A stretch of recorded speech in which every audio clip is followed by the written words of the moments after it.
Let's get that sent out. Let's get that sent out. And get this back to here where I've got my show notes. I'm so professional. This is apparently going to be the singing episode of the podcast. Hold on one second. And put that back to right there. Okay, we are live. Welcome to another episode of the SGGQA podcast Monday morning tech chat show. This is where we spend a little time talking about some news stories that might have slipped through the cracks, or expand on some topics. Get a good back and forth going with you fine folks in the comments, and then also. Just kind of dig into some of the stories that I feel might have been passed by over the last week. Some fun things to talk about this week, and also some airing of dirty laundry, some personal issues that are going on with the channel too. I'll save that for the end so that those of you who want to tap out can tap out. You don't have to worry about me getting all cranky. I'm already seeing some people light up in the chat, so hopefully the chat works better this week than it did last week. I'm trying to do this plugin which combines, Periscope and Twitch and YouTube all into one layout for me to check out. It's part of Restream. It's a really great service, but every now and then, because it's pulling from so many different sources, it gets kind of wiggy. I'm already seeing Abhishek. I'm seeing Farid. I'm seeing Fat Produce. Dom Goog, I don't know if that's how you say your name, Dom, Renato Laporte, Rory, Peter Hayton, Alex Morgan, all thank you so much for joining the live show. Thank you for jumping into the chat. It's been a fun week, and we should jump into some housekeeping. Last week, it took me a little while to get through to finishing this up. So I think you guys, especially if you're tech fans, have probably gleaned that there's like a process for reviewing a phone. And some manufacturers get really far ahead of putting out pre-release hardware. So you go under an embargo or an NDA, you get the phone 2 weeks before the official announcement. Sometimes 2 weeks. Sometimes you get it for a month. Sometimes you get it like 3 days before. So for the BlackBerry Key 2, review devices went out probably a week before I got my hands on the phone, and that they had this sort of split embargo, and I'm not sure it did what they wanted it to do, but basically there was an early press hands-on embargo and then a full review embargo. But ultimately, you only would have had the phone for about 2 weeks max. So unfortunately, I came in a week late to that from when everyone else got their phones to start producing their reviews. So my full review, I just couldn't get it done at that same time crunch and really feel like I'd used the phone to any significant degree, especially a phone with this kind of battery life. Like, I've charged it twice, here's my full review. Like, that kind of stuff doesn't work at all. Hey, Demir Frank's in the live chat, everybody. Demir, if you haven't subscribed to Demir Frank's channel, you need to do that right now. I mean, finish watching my live stream, but then immediately go and subscribe to Demir Frank's channel too. Aditya Anil, hey, how's it going, buddy? LG V30, oh, that was a long wait. If you're rocking a V30, I think you're probably going to be pretty happy with it, especially considering the conversations we've had about phones. Jeff Smoke on Periscope just joined. Hey, everybody. We're going to talk about some fun stuff today. So, BlackBerry Key 2 review is now live. I am very much, the phone turned on when I started shaking it. I'm very much enjoying this phone. This is on a short list of one of my favorite specialist devices of 2018, and that's definitely rubbed some people the wrong way that I had anything nice to say about the Key 2. And not only that I had nice things to say about the Key 2, but I also gave it a fairly positive review over a 23-minute video, even considering the established narrative that the phone is too expensive or not worth it for the monies, or it's a loser, or who could use a hardware keyboard in this day and age. And this is probably going to be the phone that contains my personal SIM for most of the rest of the year. Them's the breaks. There's a 23-minute video that you guys can watch about my experiences using the phone. So I'm not going to spoil that video overly when I think I sum up my points much more professionally, much more articulately when I'm reading from a script than when I'm rambling on a live chat. So this is from Bray. This angle is new. This is a new angle. So, in the world of tech reviewing, I'm trying to resurrect my NX30. My NX30 was the phone that the sensor busted, and I had to replace it, and I ended up going with the Panasonic to actually shoot my content. I managed on my own to get it up and running, but I still need to send it in to... I just whistled. Like, my buck teeth just whistled on the mic. That's awesome. I I managed to get it up and running on my own, but I still need to send it in to Samsung to have the filter on the sensor replaced.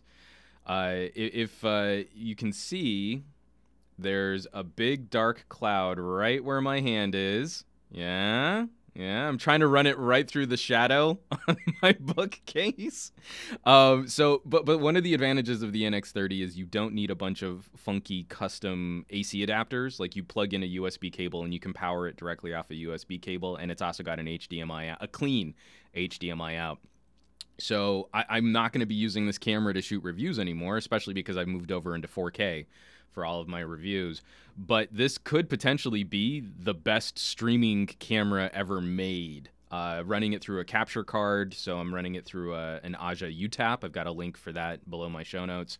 And then being able to power it off of a single USB cable and not have to worry about buying a custom AC adapter. So I'm going to give this a shot. I'm going to see. It's a wider field of view from the lens that I've got, but I think I kind of like it. It opens up my frame a little bit. But now I just need to figure out what to do with that chunk of wall right there behind me, because I'd like to shift the whole field of view over a bit, but that starts to look a little ugly.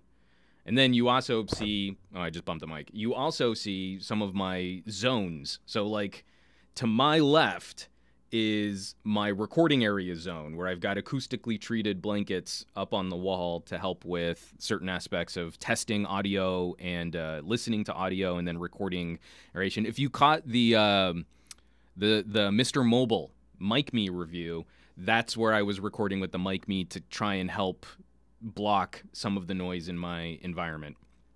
So from Peter Hayton talking about the Key 2, it's not the phone for me, but I have to say there really is a solid place for this phone to do well, and that's really what I kind of want to express for all of our phone reviews.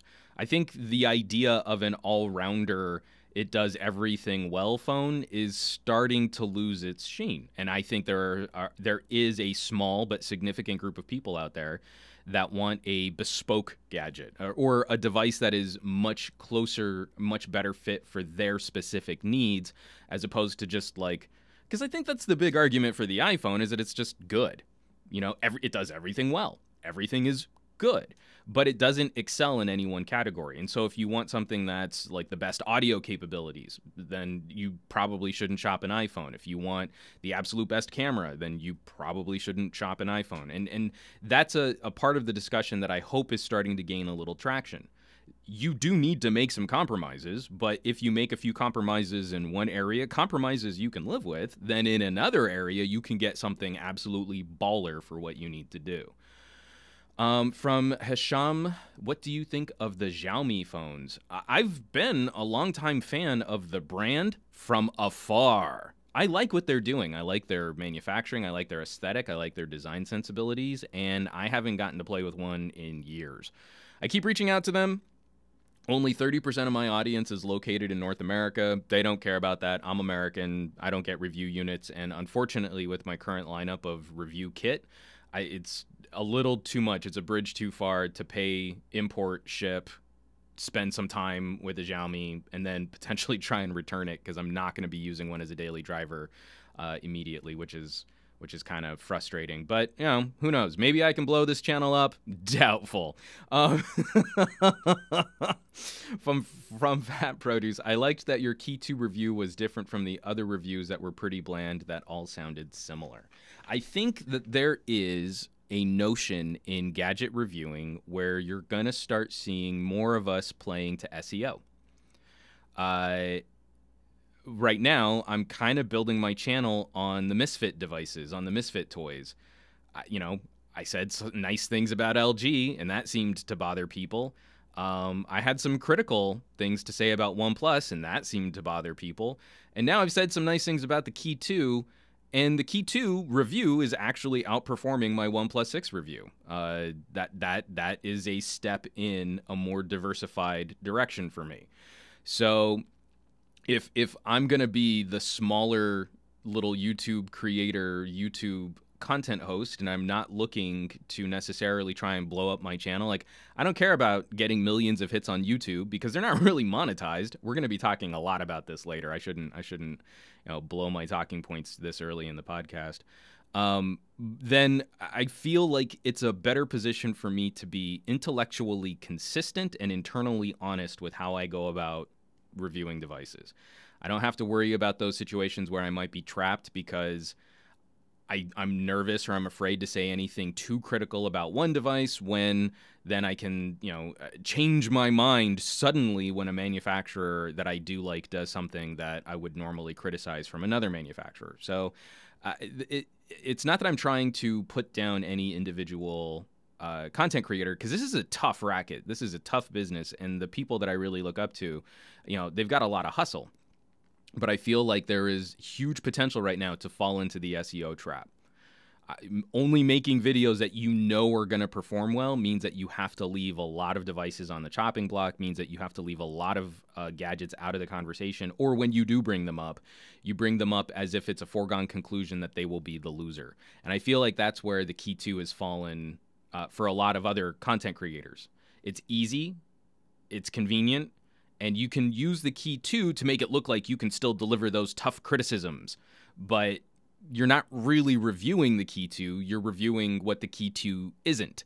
And that I don't think is fair to any gadget. So again, where we're seeing progress, where I'm seeing my channel grow and where I'm seeing people hook up with things like the Patreon, it's affording me a little more flexibility. And if I want to be harsher in a criticism, or if I want to say something nice about a brand that's often overlooked, I feel like this is an audience that's now going with me on that conversation, at least extending me the benefit of the doubt that I haven't gone completely crazy.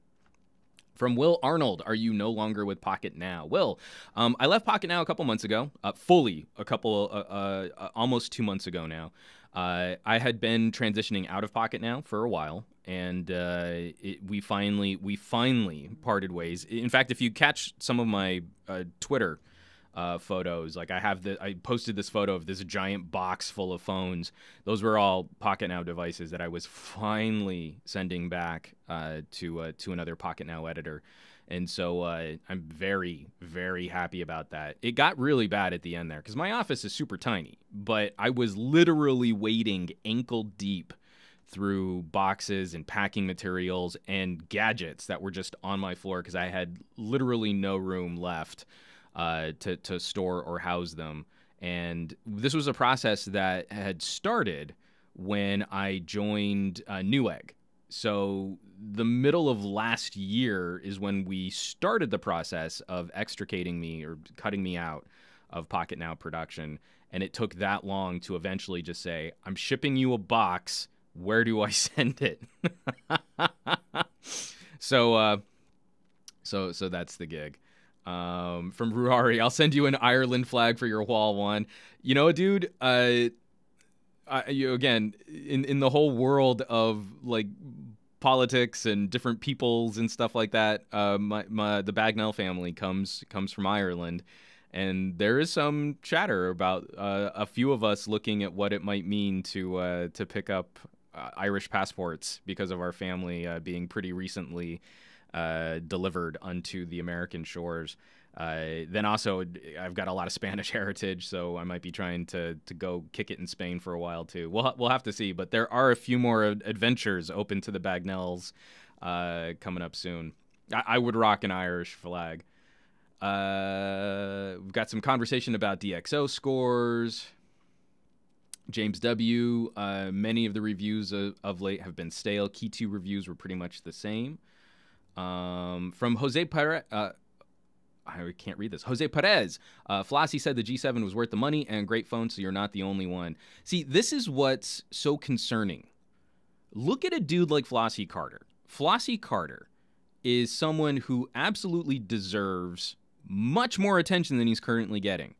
But he hasn't adapted to the shtick of only playing up the phones that are going to be super hype on SEO. He hasn't fallen into the trap of trying to make all of his reviews look like cinematic masterpieces, But he spends all of that time that he's not working on funky camera angles, actually using a device and sharing his opinions, where I feel more than most, he has remained internally consistent. These are the things I like. These are the things I don't. You know where Flossie's coming from, and he doesn't just suddenly change his mind when a manufacturer throws him a curveball. Like if his favorite phone manufacturer suddenly did something that he didn't like, I feel pretty confident Flossie would say, I don't like that, rather than saying, oh, you know what? I've suddenly changed my mind about the notch now that this company's doing it. See, that's horse poop. But look at Flossie's numbers. Flossie's numbers over the last year have been in decline. And there's something happening with the way that YouTube values certain creators and publishes and notifies viewers and audience members to new videos coming out. It's highly unlikely that, statistically, my 67,000 subscribers on YouTube are getting notified about what I'm doing. When I published the Key 2 review, most of the people leaving comments about notifications were people saying that they weren't notified and that my video had not shown up in their subscription feed. So something's going on, and it really does feel like there's a sanitization or some kind of gamed metric where a channel like MKBHD has been decided to be a poster child channel, and he's a winner. So we'll really front his videos. Like, I'm not subscribed to MKBHD anymore, but he regularly shows up in all of my, like on YouTube, on my home feed, suggested videos, stuff like that. I am subscribed to Flossie. I rarely see his videos pop up in my YouTube subscriptions or in my YouTube recommended videos. There's something going on, and it's really frustrating to deal with because this all feels entirely way too manipulated. And someone like Flossie, unfortunately, who deserves way more views and way more success than he in this moment is currently facing, ends up bearing the brunt of it. You know, I'm playing the I'll take my ball and go home game. Like, I'm not going to sit here and try and untangle or unravel what YouTube is doing to us. So, let me get this out of the way. I'm sorry, I can't because your name is in a script that I don't read. But someone asking on YouTube, I feel stupid, but I really want to ask, what is SEO? You know, don't worry about this. Is all jargony. Unfortunately, you're gonna get in this podcast a little behind the scenes action and a little whinging with undies and twists from Cranky Juan today, just because someone really pissed me off over the weekend. SEO stands for search engine optimization. Google is a search engine company. They're all about search. But what they've been doing recently is changing the software, the algorithms that help promote and help viewers discover different kinds of videos. Where someone like me used to make 3 to 4 times more per month in ad monetization when I had a third the subscribers that I used to, that was because I used to show up regularly and pretty heavily in search.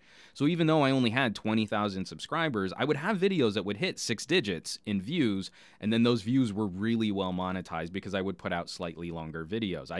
I've always liked doing longer commentary on gadgets. So that meant people, when searching for a specific phone, would find me more regularly. My videos were somehow optimized for search. I was doing well at the SEO game.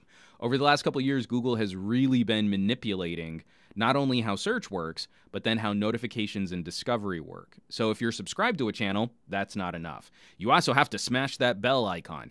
And then the YouTube producer also has to dig into their advanced settings to click a notify subscribers that this video is coming out. And even then, YouTube will manipulate your subscription feed so that you might not see a new video come out from one of your favorite producers. You have to go and manually look for this stuff because Google is now playing the same game with YouTube that Facebook played with their main feed. Instead of prioritizing chronological view, they're going to try and manipulate the order of videos and the recommendations of videos that you watch to try and keep you watching YouTube longer. Because if you just run out of new videos, you might leave YouTube. But if they move the organization of your videos around, well, then they maybe can keep you on the hook a little bit longer. And it's a really frustrating turn of events for producers at my tier and even producers at slightly higher tiers, because it feels unfair. I think it is unfair. I think it overwhelmingly supports super big channels at the expense of medium and smaller channels. And I don't think we need to do that. I think a more fair playing field is probably the best thing for YouTube long term, is building up channels, watching channels grow, getting more content producers in the mix, and also having a longer tail of content to distribute. Because, if you can exhaust MKBHD's, videos for the month in a day, like I can sit here and watch 6 videos. Well, now what? I've run out of content. So now you need producers like me who are producing longer videos and on a more varied array of topics, or someone like Flossie who's putting out some great long form content to keep people on the site. But we're the ones that are getting shafted at the behest of Google, benefiting bigger channels who are already proven successes. James W., YouTube's algorithm is terrible. Yes, it is. From Bray, that happened to me. I didn't see the Key 2 review until the day after it was uploaded, and it was in my recommends, not my subscriptions. Again, you've subscribed to my channel, that's not enough. You smashed that bell icon, that's not enough. Google is still going to move your videos around on you, and that's super frustrating. I don't really have anything else to add about that right now, because we're going to be talking about cranky YouTube comments later on. Let me get this out of the way here. Okay, so let's get into a couple little news stories. This first one is something positive. I need to talk about something positive right now. So this is coming by way of Engadget. This is a great turn for the UK. The UK wants every new home to come with an EV charger, pledging to drastically reduce carbon emissions by 2050. First paragraph of the article, the UK has big plans to eliminate sales of new gasoline and diesel-powered cars by 2040.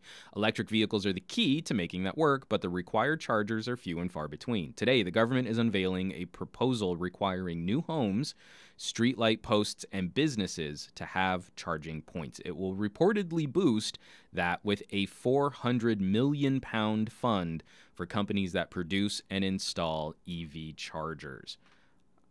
I am so on board this initiative.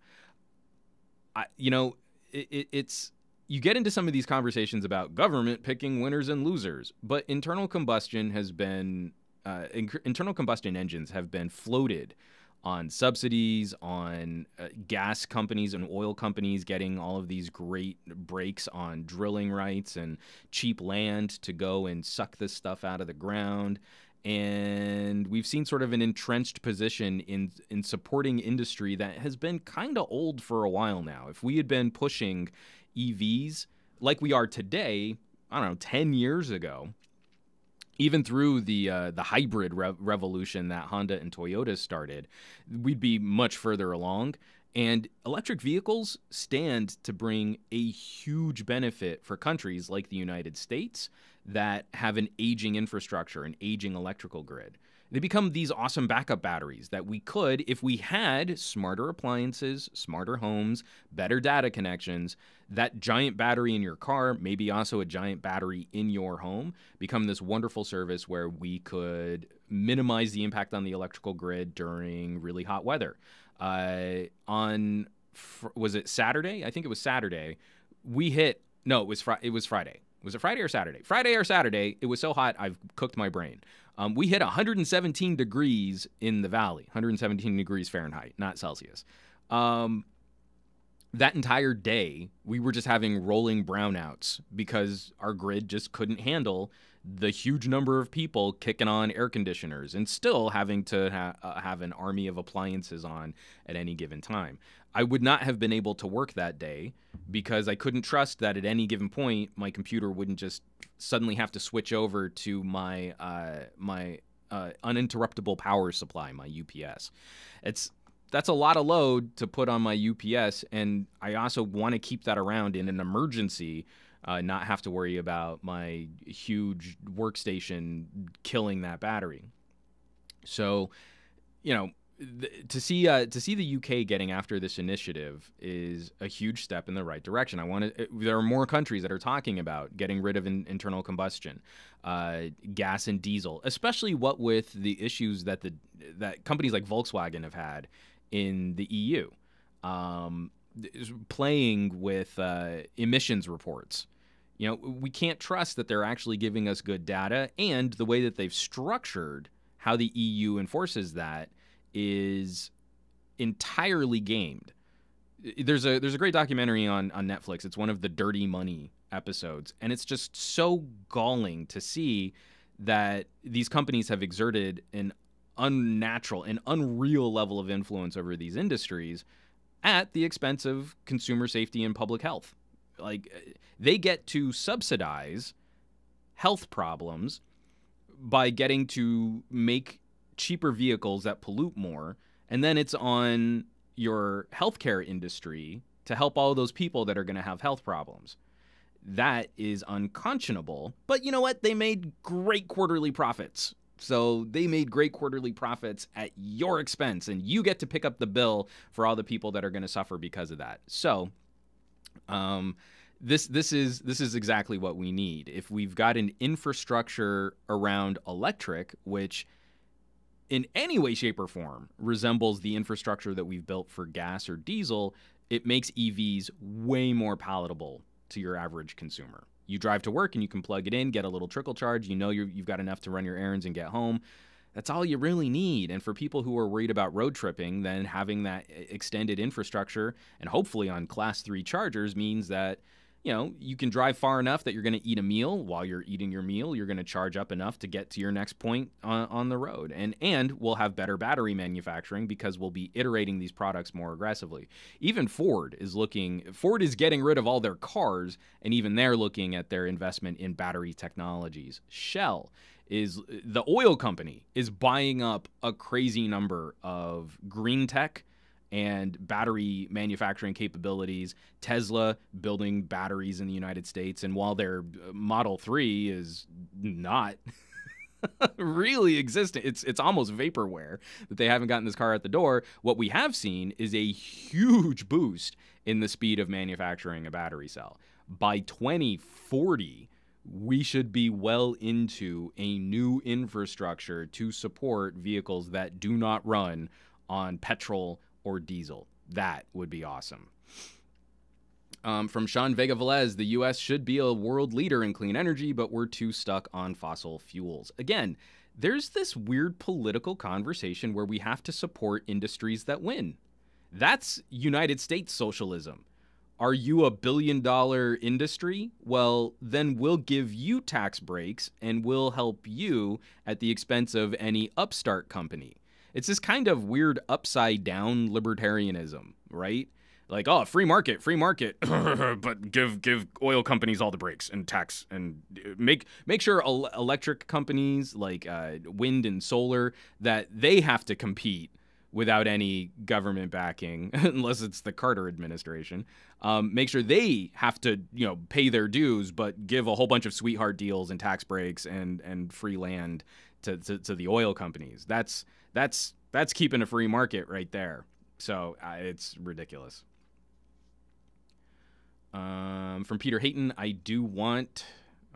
live chat switched by. I do want stuff like this to work out, though. I do believe in EVs powering the future. That's what we're talking about, is like no one's saying tomorrow internal combustion goes away. The plan is for 2040. In 22 years, can we finally get a majority of consumers off of internal combustion engines and buying EVs? Where is our geek passion? Where is our futurist passion? In 2.2 decades, can we improve an infrastructure? Where is this bigotry of lowest expectations, of lowest common denominator? Oh, can't do it. I can't imagine it happening tomorrow, so I can't imagine it happening in 20 years. Like, we should be excited about this. This is like getting back to the space race, putting a man on the moon. This is a challenge. Of course it's a challenge. Yeah, things like this are hard.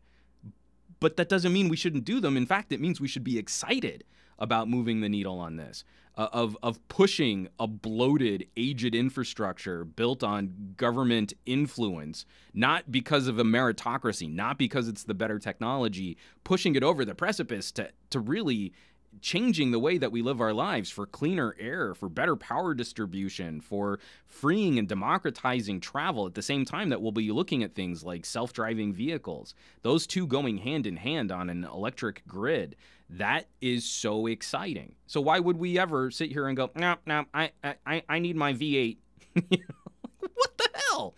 Especially because EVs are more fun to drive, man. And if you've ever felt the acceleration of a Tesla, why would you stick with gas? Oh man, 100% torque right from the rear wheels from 0 miles per hour. No wind up, no RPMs. This is just go. It's go juice. Electric is go juice. Anyway, but I digress. I got this tweet from Afterflight. Hold on, let me just throw up the tweet right here. I asked people what they wanted to talk about this week. Google getting into the video game race. And this is actually a story that's been picking up a little traction from a couple different outlets, Kotaku, but Wired had a nice little write-up on it. Can Google really launch a viable video game platform? Google, it seems, this is from the first paragraph of the story, Google, it seems, is looking to get into the video game business. Over the past few months, most notably and most recently on the gaming site Kotaku, rumors have been circulating that the search giant is working on a multi-pronged games initiative that would involve both hardware and a streaming platform codenamed Yeti. Reportedly, Google is looking to pull game developers under its umbrella through either cooperation or acquisition, and met with executives at both E3 and the Game Developers Conference to gauge their interest in efforts, whatever they may be. So this would be an interesting play. So we already have Ruari in the live chat. Isn't Google Play a kind of game platform? So we have Google Play. It's an app distribution platform. We have Google Play Games, which is a way to try and do, collaborative. You can see what your friends are gaming on. You get your achievements on that platform in kind of the way that you might on Steam or any other type of platform. But to me, it's the difference between just making a generic app distribution platform or really trying to focus in on what makes a gaming service more exciting.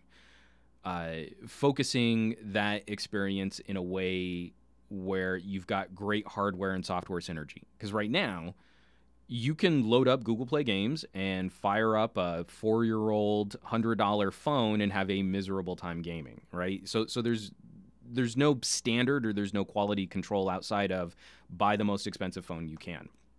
So if there were a process to put some type of solution into consumers' hands that's readily, easily identifiable, it's still one of the arguments supporting console sales, is if you want a box can play the games, well, here's a PlayStation or here's an Xbox. And it's something that I think Microsoft is also facing from the opposite perspective. Having made a box, it really looks to me like Microsoft is trying to turn the Xbox into a service that can run on virtually any kind of hardware, but that the sort of the ultimate expression of Xbox is actually buying a hardware Xbox.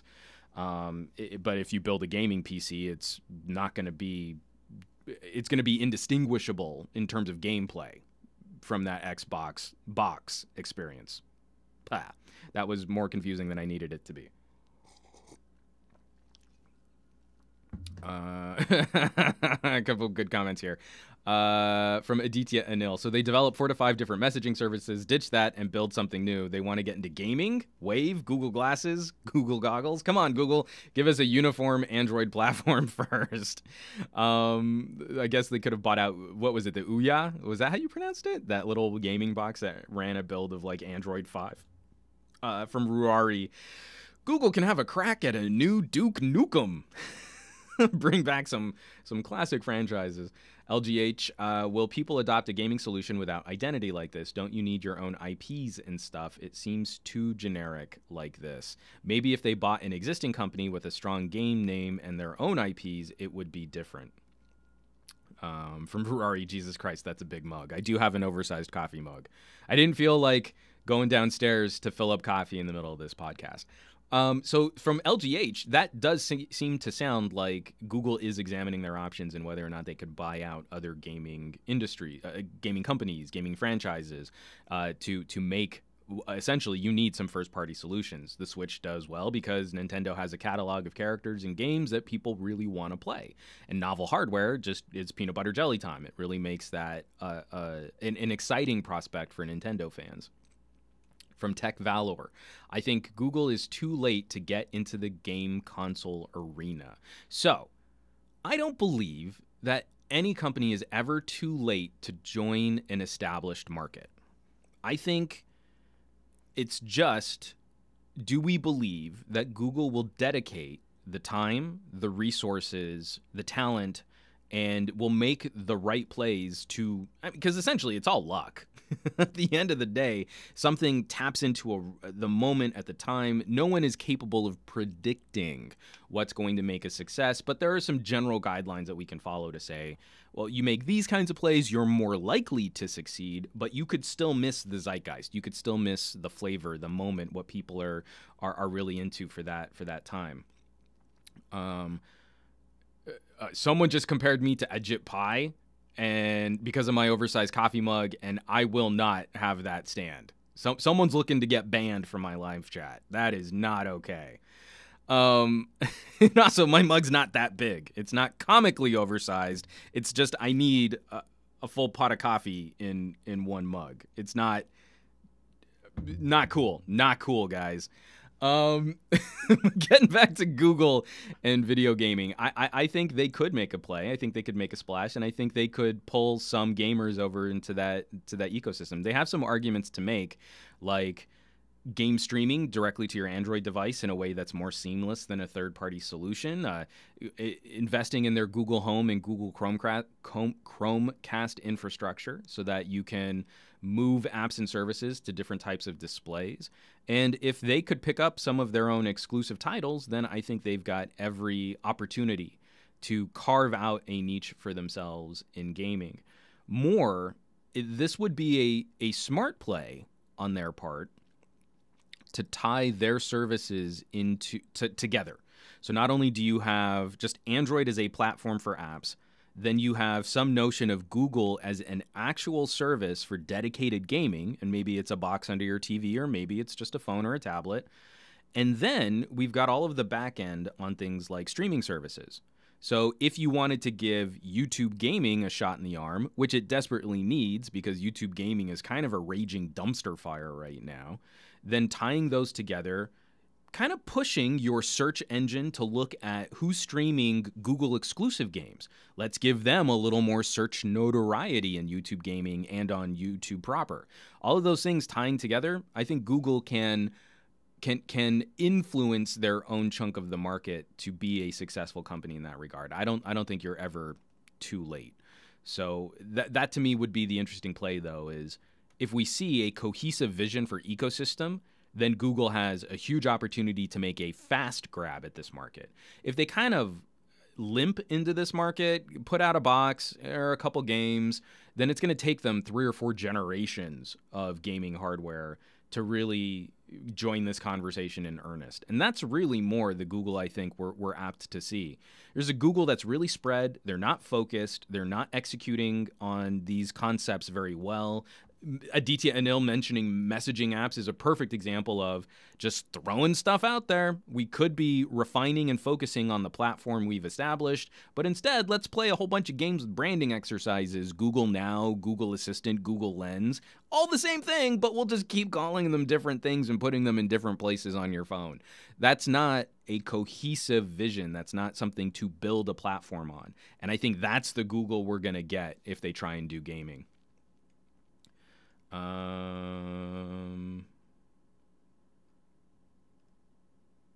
From Ruari, anyone remember the Nokia N-Gage? What a device, especially when you had to hold it sideways to make a call. And Aditya Anil replies, the taco phone. I wanted one of those so bad.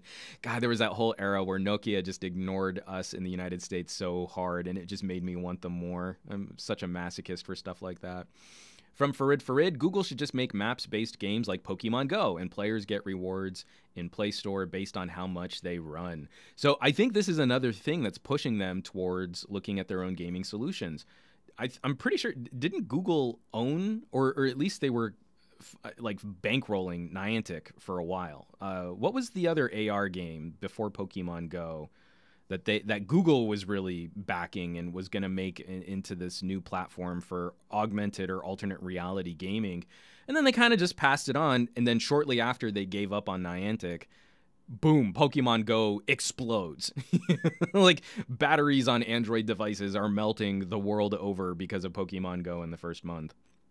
So I think they, you look at Google executives that are trying to find where Google is going to be relevant in the next, several fiscal quarters, and they're probably still hurting over not having been the company that owned the company which made Pokemon Go. Ingress, thank you, Kyle Netherward and LGH. Ingress was that game. And Hadid and Farid and Aditya. I couldn't remember. It was right on the tip of my tongue. LGH. Pokemon Go was basically Ingress with Pokemon. So if you're really pushing AR Kit, is it AR Kit or AR Core? Anyway, augmented reality, and you're trying to create gaming experiences, you've got mobility, you've got all of these products in your ecosystem that can fulfill that, then I think Google has a smart play there. I just don't have a lot of confidence that this is the Google that we can trust or that we can rely on to deliver that kind of focused approach. That they have not only have a vision that they can execute on, but that they can actually tie all of the pieces together in a humongous organization, in a ginormous company, Alphabet, and all of its subsidiaries. I just don't think they can do that. I hope I could be wrong, because Google and gaming could be really compelling, a great way to shake up the gaming market. But again, I don't see the evidence. I don't see the track record of Google really pulling this stuff off. So, next story. We got a short one on some tablets coming out. What do you guys think? Tablets, dead? Is this the right time for Microsoft to take the wraps off of a $400 Surface? This is from Hot Hardware. Microsoft's $400 Surface tablet reportedly launching this week. Very interesting. From the first paragraphs on this story, all signs are pointing to the impending release of a new entry-level Surface tablet. The device has been talked about for months, and the latest report suggests that the new Surface will be released by Microsoft this Friday. All right. Information comes from an alleged internal Microsoft document leaked to a Surface subreddit. According to the leak, the tablet and a complementing type cover will be available via the Microsoft Store. There is no indication if this will simply be a pre-order phase for the tablet or if they will actually start shipping on July 13th. William Mark Reed, stop using the G word. You set off my Google Home. Well, I mean, I had to read your comment. You put Google in your comments, and I need to be accurate. That's what you wrote, William. Okay. Microsoft, $400 Surface. What do you guys think? We've played with sort of mid-ranger or entry-level Surfaces in the past. From Demir Frank, I'm just curious how performant the new Surface Lite will be. I'm a big fan of the kickstand. From Ruari, tablets are kind of dead. When you have phones like the Note 9 or the Xiaomi Mi Max, you don't need tablets. From James Vincent, tablets definitely not dead. This is all in caps. I want one soon. From Aditya Anil, what is it running on, Intel, or is it an always connected Snapdragon-powered PC? So according to rumors and leaks, it is the entry-level version. The $400 version is going to be an Intel Gemini Lake-based Pentium Silver. I don't know my Intel chipsets as well as I used to, but this is the they're saying it's the Pentium Silver N5000 processor, and that there will be an option for a mid-range Pentium Gold 4415Y clocked at 1.6 gigahertz. That's where I'm a little nervous. I don't think you can see it behind me. If I move right there is my Surface 2. Not my Surface Pro 2, my Surface RT 2. That hardware was gorgeous. And it was an amazing showcase for Windows 8 at a time where Windows 8 didn't have apps that you could really use on that tablet to get stuff done. I don't really believe Microsoft's app infrastructure has improved to the point where you can compete directly against like an iPad Pro. I think I've said this before. Apple was too early to call something a pro, but we're seeing numerous apps and services that are really taking mobile software design to a much more professional level. From TSK Scootering, the Surface Pro 4 is a great laptop hybrid. I never use iPads or tablets in general. And then again from Demir Frank, that chip should be fine for light tasks, but not much more. Mostly store apps, I guess. Multitasking should be lackluster as well. From Tech Leathercraft, if the tablet can run Android and Windows, then it should be good. So I don't believe we're going to see... I really don't think we're going to see a dual booting cross-platform device anytime soon. In fact, the only time I've played with hardware purpose-built for that, like actual, you bought it out of the box, you could boot either Android or Windows, was on a really low-grade Chinese tablet that I got way before I was working at Pocket Now. And it was a pretty mediocre experience. It was basically just two partitions of a really slow storage that you could either select Android or Windows, and it didn't work very well. From MATN, why don't they use the Snapdragon 1000? Likely cost. I think these always connected Windows PCs are probably going to be closer to the $1,000 price point in most cases, if I'm not mistaken. Again, really tapping into everything that Qualcomm can license is pretty expensive when we're looking at LTE connected, almost desktop grade mobile computing solutions with extremely low power draw on brand new revisions of chipsets that are just now getting through their fabrication process and being mass produced. If I were Microsoft and I wanted to hit a $400 price point, you've got Qualcomm, who's really trying to push the boundaries on desktop grade at mobile power consumption, or you've got Intel, who's got a back catalog of low power chipsets ready to go for cheap.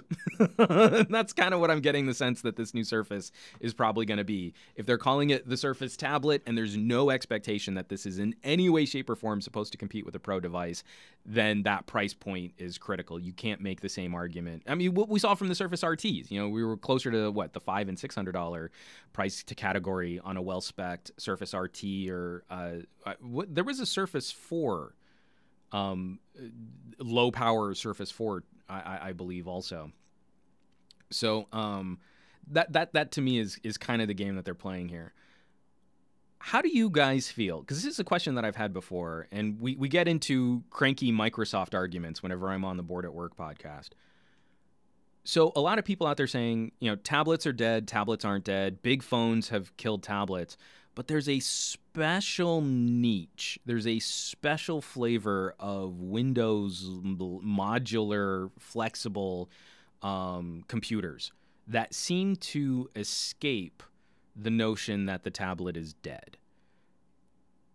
At the $400 price point, where this is undercutting, numerous iPads and starting to scratch at the same tier of the market that like an education branded iPad or a higher end Chromebook might land. Does this move the needle on having a solo device with a larger screen for you to get sort of middle tier computing done? Like if you need a desktop workstation, then this isn't going to scratch that itch. And if you only need to poke around on a big screen phone, then you're sort of squishing from the phone side of the market. But do we think that there's still that market in the middle where tablets can fulfill unique usage scenarios where tablets can help you get work done in a way that other bigger or smaller devices can't. From Hollow in YouTube, Android tablets are dead. We haven't seen any significant momentum there, and I'd rather have a Chromebook these days. From Hollow, iPad's still kicking. I think iOS is still making the best faith argument for having a mobile-powered slab computing device. From Ruari, I'd love a new Pixel C. Yeah, I mean, like, there's potential there, but I'd kind of like to see instead, like, what could we do with Chrome OS for improving mobile work. From Tech Valor, I don't think tablets are dead. They just need to be more versatile. That's kind of the whole point of the Surface. Is can we make them more flexible? I think you've got a better argument there. From MATN, report is that Andromeda device might be canceled. What do you think? So, from what I read, for those of you who don't know, Andromeda is the code name and the series of leaks and rumors that we've been putting to Microsoft's potential dual screen foldable pocket computing device. It's been attached to Microsoft returning to phones. It's been attached to rumors of supplanting the Surface. Like, this could be the next version of the Surface. Or it's also just been like, well, we had like a courier-style dual-screen hardware setup, then this is what Andromeda might be. But one of the key differences is Andromeda is supposedly also going to be running a very specialized build, a specialized operating system unique to its hardware. That to me is really what I think we need to be focused on. For something like Andromeda, if the argument is Andromeda is special because it's dual screens, then I think we're missing the point. I think Andromeda will be special if we really do see Microsoft execute a new flavor of operating system. So if that software isn't ready to go, you absolutely do not put Andromeda out into people's hands. That is a recipe for consumers and tech reviewers to savage your product and sour the waters for years to come, in the way that tech reviewers couldn't get over themselves on Windows 8, and we eventually had to get to Windows 10 to kind of salvage the Windows brand name and Windows hardware and laptops and PCs and stuff. If you put out an unfinished software build, hoping that you can iterate quickly enough to satisfy consumers, then you will die bad. So this is where I'm really critical of Microsoft. I'm still cranky that they killed Windows Phone, which I still think is the most elegant UI we've ever had on a mobile device. So take your time. Get it right. You don't need to be first to this market. You're definitely not going to be first to this market with multiple screens or foldable displays or anything like that. But if you get it right and you give us that always connected LTE, high-end computing experience with a streamlined operating system focused on exactly what that hardware has to offer, then we'll be way happier than you meeting some arbitrary timetable for a fall release in 2018. Don't do that. That's terrible. That's always a bad play. See a bunch of comments coming in on other... Let's see. I got to scroll back up. Sorry. I know this is terrible podcasting whenever someone has to read through a live chat. I'm going to drink some more coffee. From Hadi Tamimi, we need a special OS for tablets. A mobile OS is limiting, and a desktop OS will show how underpowered tablets are compared to laptops. I think that's what the hook for Andromeda might be is, again, better optimization, not a one-size-fits-all operating solution that's either underpowered or overpowered for the hardware that it's on. From Renato Laporte, I think there is a space for a mid-range tablet hybrid from a well-known brand. Many people still use Windows and other Microsoft goodies to get around. From Ruari, off for dinner, chicken curry or lasagna. What do you guys think? My vote would be chicken curry. I love Italian food, but I haven't had a good curry in a really long time. So Ruari needs to know if he should get a chicken curry or a lasagna for dinner. Mary P says lasagna. So now the vote is split.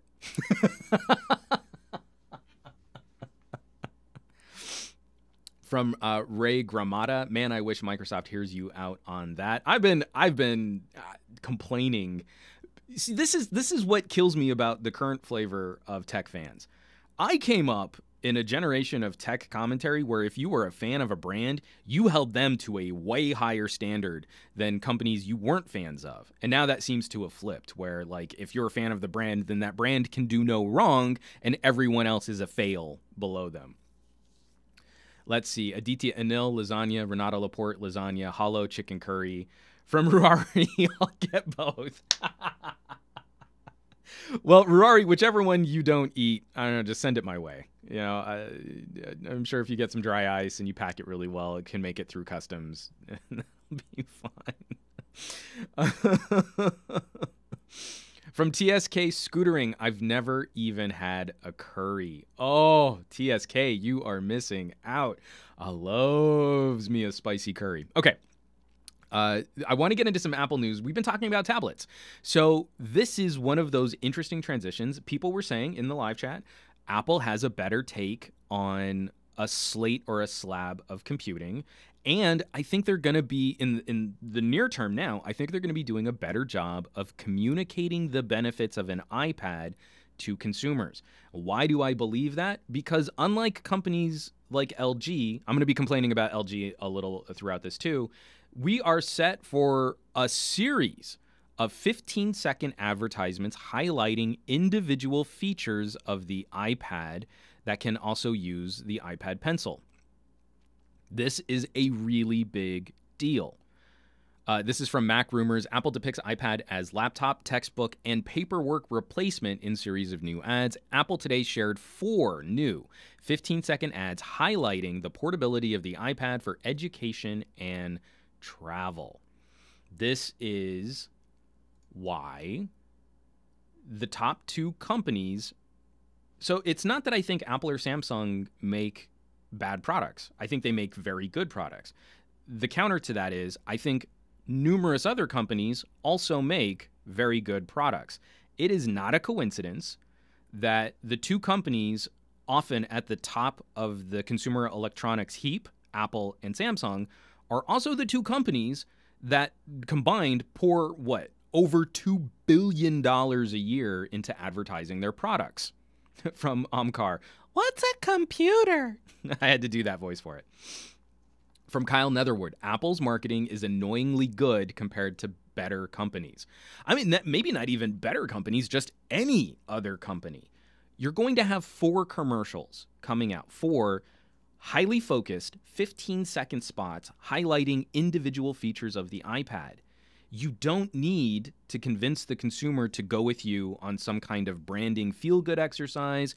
You're not burying the message by slamming a whole bunch of features into one commercial. They only need to know one thing. Do you care about sketching with an iPad Pencil? That 15-second commercial is going to reinforce that it is the best product for you. It's going to make those people who already bought an iPad with a pencil feel better about their purchase. And it's going to communicate to potential new customers that this is a proper solution. If you have a 30-second commercial which blitzes you with, cameras and audio and a stylus and this and that and fast charging, you've lost them. You've completely lost that consumer. They're not going to untangle flashes of imagery like that. And so what did we get? We got LG advertising like crazy throughout this World Cup. What was the big feature that they showed in their commercial with Aubrey Plaza?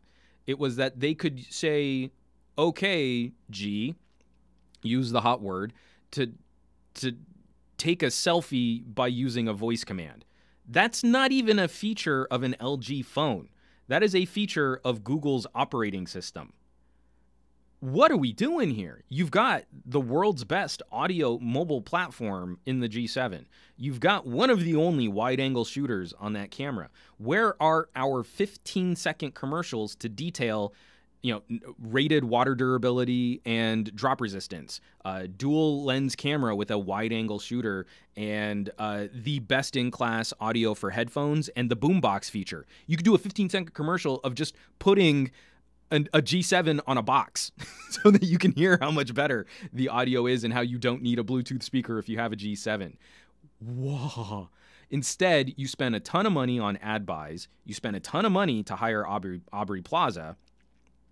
And the feature you showed off is a voice command for Google Assistant. What are you doing? Oh, God, that stuff drives me crazy. But here we're at a time where apps can do a pretty good job of fulfilling a lot of use for other people out there. The iPad is now, in my opinion, a viable platform for someone as a laptop replacement. You have to be really honest about what your usage is, what you need, out of a mobile device, but you can pull it off. You can really get that done. I'm still shocked and amazed at what I can get done with my phone. I did a little lens. So Patreon, you can do these little like 14-second behind the scenes videos that expire after a day. I've been doing a few more for the Patreon, not consistently, but just like, oh, this is kind of funny. I can do 14 seconds here. Not a single one of those lenses hasn't been edited in some way. So I shoot, 20 seconds of UHD video. I then trim it. Maybe I throw an edit in the middle. For this last one, I was out at a park. It was 100 degrees. I shot about 20 seconds. I couldn't use a 20-second video clip. It has to be 14 seconds or under. I cut out one little piece from the middle. Then because that lens only streams in 1080p, and I shot a 4K video, I did a punch-in. So the opening clip is a head and shoulders shot. The middle of the clip is a wider angle shot, and then the end of it is back to a head and shoulder shot to really focus on the phone that I was holding. Rendered that, and I got to set the resolution and quality settings so that I could make a small enough video to upload to Patreon, and then uploaded it directly to Patreon. All of that from the phone that shot the video. I'm not saying it's a masterpiece of editing for a 14-second Patreon lens, but that's common. That's easy to do. Editing, rendering, uploading 4K video, and never touching a computer. That's amazing. I highlighted it to start on my BlackBerry Key 2 video. My hypothesis has been Qualcomm 820 level hardware, Qualcomm 820 processor power. Is about all you really need to get stuff done during the day. So there really isn't anything holding you back on a Key 2 outside of like you just need the most bleeding edge screaming performance or you want the best gameplay performance. So it's not the focus of a phone like the Key 2. So you're not really missing out on much by only having a Qualcomm 660. And so for that video, I started a new series of benchmarks. I'm going to start, instead of just showing gameplay, because games really haven't challenged phones for 2 years now. Like, you can kind of get a current super high-end graphics intense game to stutter a little, or the loading times are going to be slower on a Qualcomm 820, but you can still play the game. Like, you're still doing fine. So instead, what I'm going to be adding to my slate of benchmarks are stabilization tests and video rendering tests. And so the BlackBerry Key 2 was the first phone that I ever did a video rendering test and showing the times, compared to the Key 1 and then also compared to a OnePlus 6 because OnePlus 6 does have a lot more horsepower. But then moving forward, I'm going to be adding all of this to that. This is a really long-winded way of getting back to Apple is succeeding in the market not because of a meritocracy. They're not making the best products. They don't even really have the best ecosystem, but they're reinforcing simply, directly, communicating with their customers and their potential customers in a way like no other company. And the closest follow-up is Samsung. Samsung is building a community of customers based more on feels than meritocracy. There's nothing wrong with the Galaxy S9. The Galaxy S9 is a perfectly fine phone. I'm sure the Galaxy Note 9 is likewise going to be a very well-received productivity device. But you know that you are going to be surrounded by Samsung ads, Samsung branding, Samsung messaging, Samsung billboards. Trade shows are going to have Samsung logos plastered all over the sides of arena halls. There's a reason why those two companies continue to rise to the top. And it's because they are omnipresent in their customers' lives. Like, they don't ever leave the discussion. They're always at the table. They're always with you. And it makes you feel like you bought the right product because they're there with you 24/7, 365. Let me get into some other Apple news here. Let me screen share back. Couple quick little stories here. Apple A12 alleged benchmarks are much lower than expected. Leakster claims these aren't the final results. This is from WCCF Tech. As I hate rumors and leaks. I'm sure that there are benchmarks featuring the A12. We're nowhere near Apple having a consumer-ready device. None of these numbers mean anything. So this is clickbait. If we're seeing stories now about a potential A12 processor before it's, Apple's ready to really take the wraps off of it, then you're not getting any news. I totally clickbaited the title of this video because my point isn't to talk about Apple A12 benchmarks. It's to talk about stories talking about Apple A12 benchmarks. And this is one of those things that drives me crazy. We're going to talk a phone to death. We're going to talk a processor to death before we even know what those scores are looking like. But according to a leak here, I can actually show. This is from WCC, WCCF Tech. So an iPhone 10 in Geekbench has a single core score of 4,300 and a multi-core score of 10,738. And supposedly this new Apple A12 thing is going to have a 4673 single core and a 10912 multi-core, which is barely a percentage faster than the current A11 chipset. First of all, let's just say, for the sake of argument, that those scores are exactly what we'll get with the A12. We know that's fake. Even if they were, that is still way more computing power than your average consumer is apt to use until we really start pushing the boundaries on app developers to get desktop grade experiences out of our phones and tablets. When you're split screening apps, when you need multitasking solutions, when you're rendering and editing 4K videos, when you're doing a ton of graphics design, even then, we're barely taxing an A11. So I would be fine with Apple saying, hey, for this generation of hardware, the A11 to the A12, we're only seeing, marginal differences in performance. But what we've done is we have managed to improve battery life by 20%. That would be fine. But we can't do that because then a whole bunch of people will get their undies in a twist, and you'll have a whole bunch of nerds saying, see, Apple couldn't do it. We need more power. What are any of these people doing that they need more power? I keep pointing to phones like the Mate 10 Pro. With a $20 HDMI adapter, I can run a desktop-grade experience from this phone. Again, with full access to all of my apps, I can pull up Microsoft Word to write my script. I can record audio off of the mics on the phone. Unfortunately, I haven't found a good solution for splitting that USB-C adapter that still makes the HDMI work. But then I can also edit and render video from the phone on a desktop monitor. That's awesome. That's amazing. So, what are we doing that we need the magical 11,000 multi-core score in Geekbench? That number is irrelevant until software is actually taking advantage of it. From Kyle Netherwood, so many people still have Samsung S3s and iPhone 4Ss, so developers won't make more demanding apps. I actually think that that's starting to change, but you're right. There's such a huge user base on older devices, especially devices way out of end-of-life support, that it's going to take a while to move the needle on that. But if we're going to keep claiming that we have a reason to make these high-end $1,000 phones, high-end pro tablets, you gotta start developing at the high end too.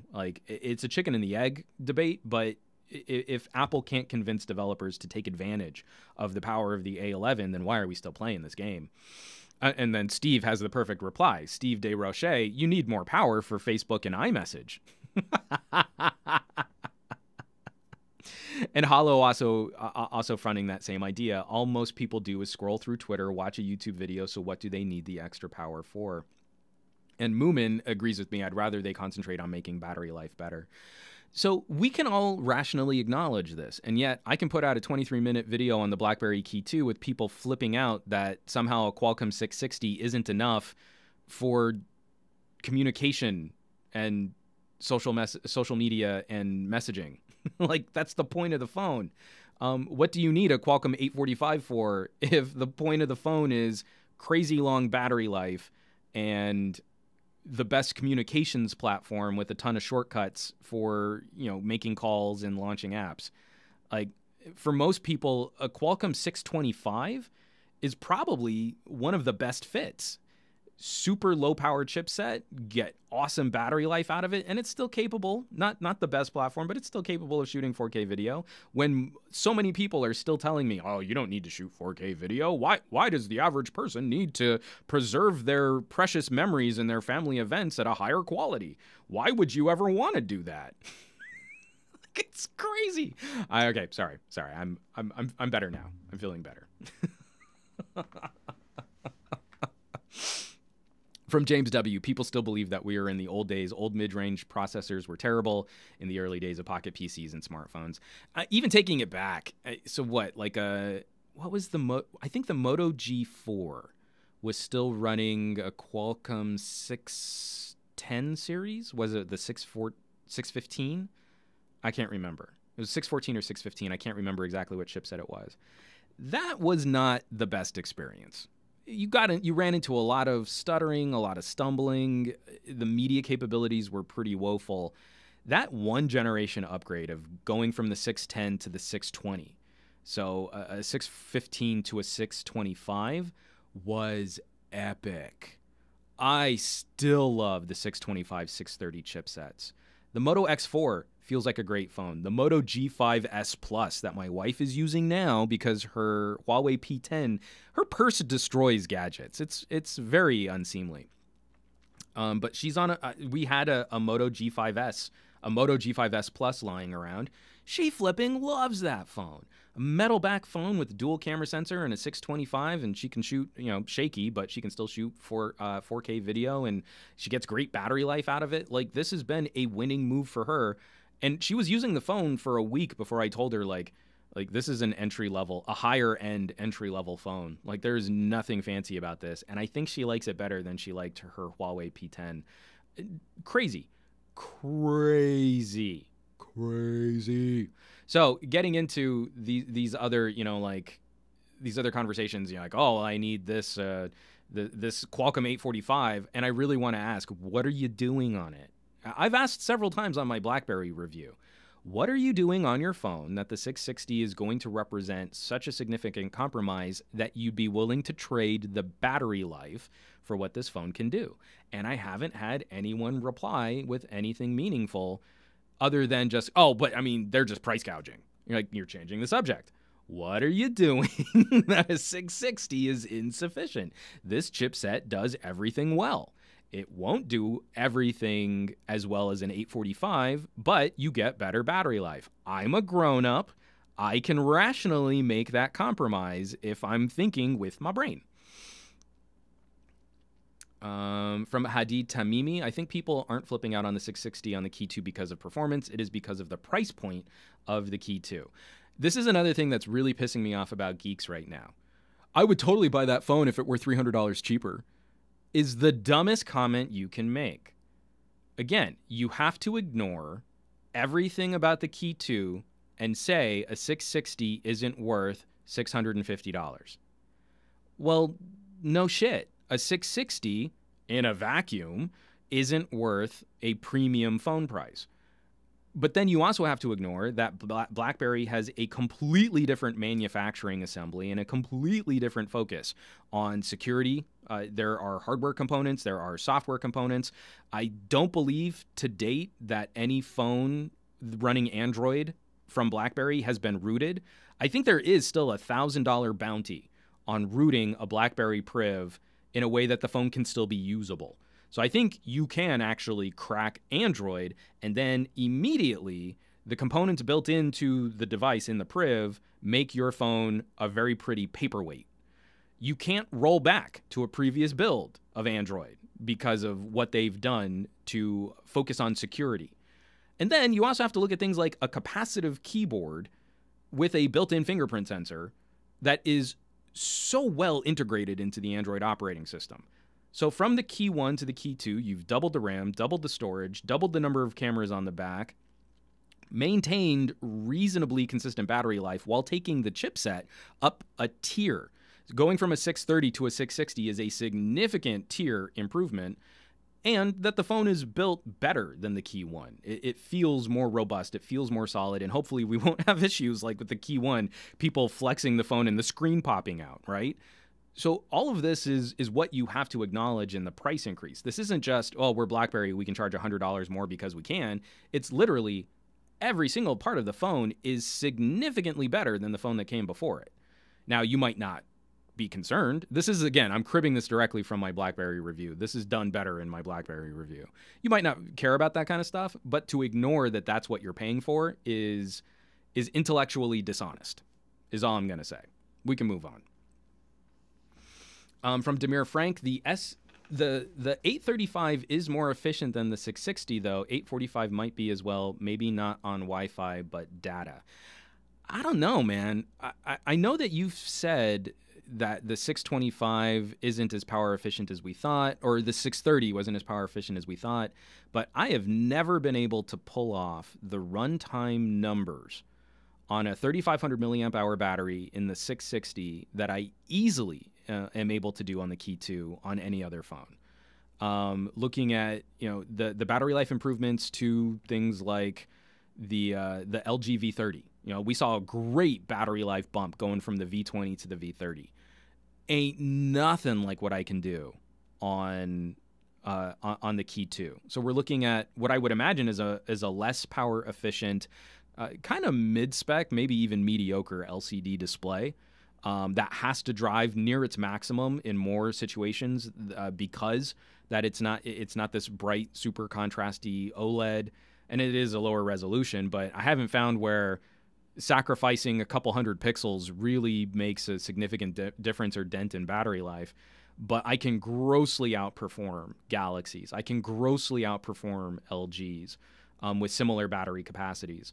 So I know that there are probably other things going on, and the software on the phone might also be playing a hand in that. But the anecdotal experience of the whole phone in total versus just whether or not one chipset may or may not be more power efficient, I can't run a Galaxy or an LG like I can a Key 2. It's just that's what I've experienced. I don't know what else to say about that. Lots of comments. From Steve DeRoche, would they pay $200 more if the Key 2 had an 845 and maybe a better camera? I don't think they would. And this is also another, whenever someone makes the price argument, for some reason we have to get defensive about stuff like this. This is something that I hope we can change as a tech community. Like, you can't just say, oh, that's not a phone for me. Cool. And then get on with your day. It's like you have to go out and tell people that you're somehow smarter than BlackBerry, you're somehow smarter than HTC, or somehow smarter than Motorola, because if they had just made the phone like this and also made the phone cheaper than a competing device with all the same things, then I totally would have bought it. I would have bought the Key 2 if it were $300, had a Qualcomm 845, had a quadruple lens rear camera, and a 6,000 milliamp hour battery. That's not intelligent discourse. That's not... Like, of course, like, I would have purchased something if it were for free and it were the best product ever. Well, duh. Like, we all would. That's not how commerce works or how devices are made. And so anyone who's making that argument is trying to justify, like, their nuanced opinion on gadgetry, but they were never going to buy a product from that brand or from that company. When you read the comments on YouTube and you see Android enthusiasts making those kinds of claims or those kinds of arguments, like, it would have been successful if it were $300. You're like, you weren't ever going to buy one anyway. That's not how a company survives. A company needs some kind of profit margin on top of the product that they're making. And I can't believe for a second that TCL, even with BlackBerry's label, is getting any kind of amazing deal on components to put these things together. even with their own expertise in phone manufacturing. Not until we see sales that actually warrant them having more leverage and more negotiating power. So that is something that you also have to pay for in a BlackBerry, is the exclusivity through obscurity. There aren't a lot of these things floating around in the ecosystem out in the wild, and that unfortunately does have a negative impact on pricing. But that is not a difficult pill to swallow if you are honestly buying the BlackBerry for what it can do. If you are into what BlackBerry has to offer, then $650 is not an outlandish price for this phone.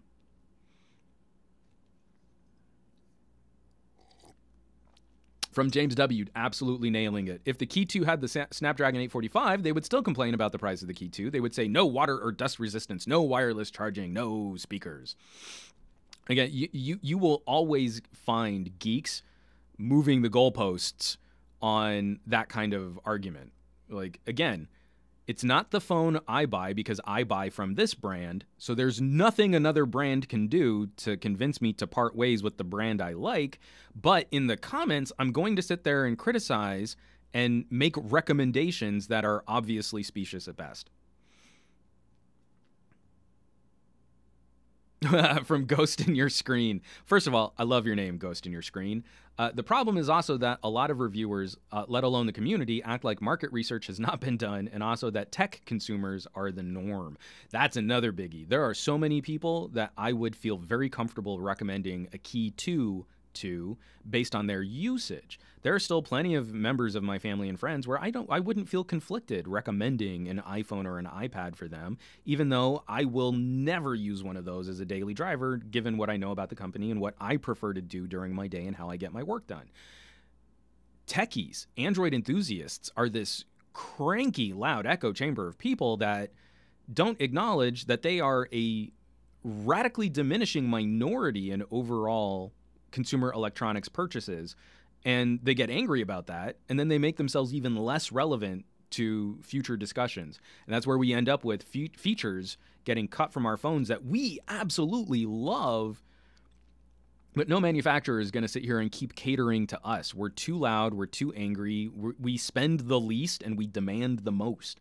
So this to me is like a big part of the problem when you review a phone like the BlackBerry. I'm looking at it as this amazing communications platform, maybe not the best pocket computer, definitely not the best pocket computer.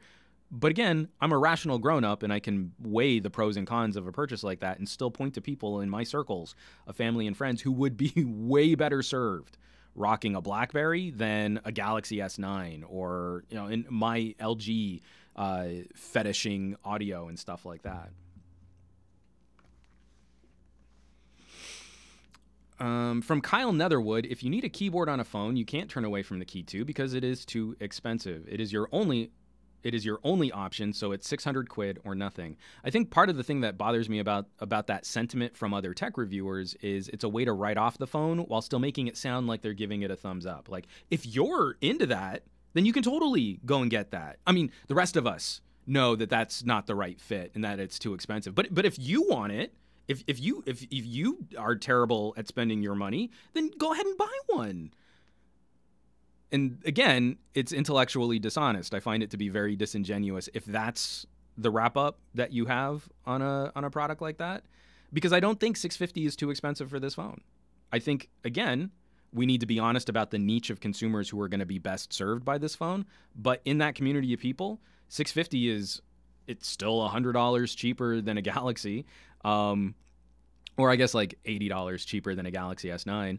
You get the battery capacity of an S9 Plus. You get the dual and the zoom camera. It's not as nice as the zoom camera on an S9 Plus, but you have to go $200 higher, and you get more screen when the keyboard's out. So, like, if you have the software keyboard on an S9 Plus up, and you have that next to a Key 2, you have more screen and more real estate on the Key 2. I'm not saying it has the nicer screen, but that is a practical consideration for people who type a lot or write longer messages, is that you have less of your screen obscured by the keyboard. And you can try and futz around that by getting, like, I think Samsung still sells a keyboard clip-on. it is nowhere near as nice as typing on a Key 2. Like, they're just different. They're not even in the same league. So again, that is, you just need to be honest about what you need and what you want, and the Key 2 is a great fit at what I think is a competitive price. It's just that's not going to be a sentiment shared by people who only want the most screaming fast processor at the cheapest possible price that they can get it. And that's Android enthusiasts, and that's not as much fun to talk about. So I had some other Apple stuff here. I'm going to hit these two stories real quick. We don't need to spend a lot of time on them. From 9 to 5 Mac, if you're experiencing excessive battery drain on iOS 11.4, it's not just you. So people on older iPhones have been complaining a lot about iOS 11.4. iPhone 6 was working fine until I updated. Another user showing that the personal hotspot might be negatively affecting battery life, and that some people are claiming that if they're running the iOS 12 beta, that's been fixing up their experiences too.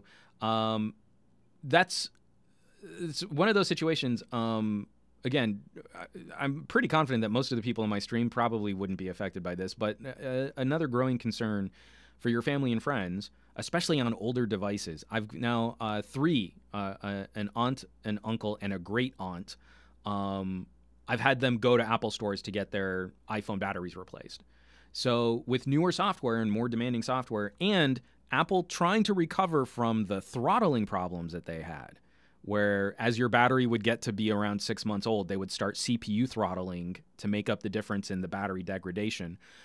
This is a biggie. We have 5 months left where you can get inexpensive battery replacements on older iPhones.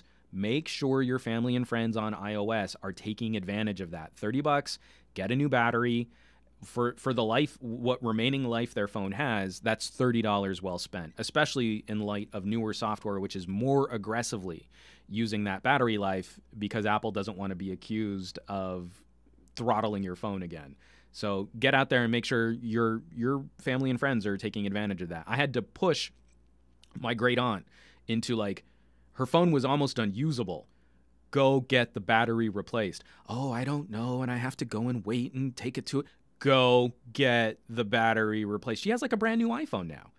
Her iPhone, all of her performance issues, her phone would just randomly shut off, apps wouldn't load. Her battery was like completely dead. $30 instead of buying a new iPhone like she was planning on buying a new iPhone. It's like she has brand new iPhone performance all over again. She couldn't be happier. So get out there, make sure people know about this. Apple isn't helping. Especially for iOS 11.4, Apple is not helping. So yeah, go do that. Let me see.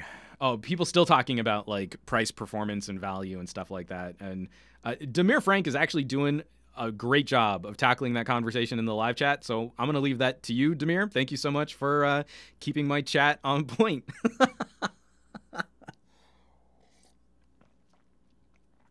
From Harsh Jani, iPhone 6 works fine after battery replacement. My friend had 80% battery health, and I'd still be curious to see what Apple is using for that metric. I'm curious what you all think about the iPhone rumors about a 6.1-inch iPhone costing $700 and coming in a whole series of colors: gray, white, blue, red, and orange.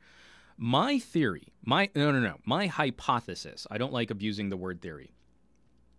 My hypothesis is that we're going to see a trio of iPhones, small, medium, large, mid-range, all-rounder, and premium, from small, medium to large. So what would have fulfilled an iPhone SE, a smaller form factor, more mid-ranger price, then a general all-rounder iPhone in the middle, again, probably with like closer to the size of the current iPhone 10, and then what would have been an iPhone Plus, a larger phablety iPhone based on the iPhone 10 design, being a premium option, getting the bigger camera, dual camera sensors or triple camera sensors, whatever Apple decides to go with, and the higher resolution display.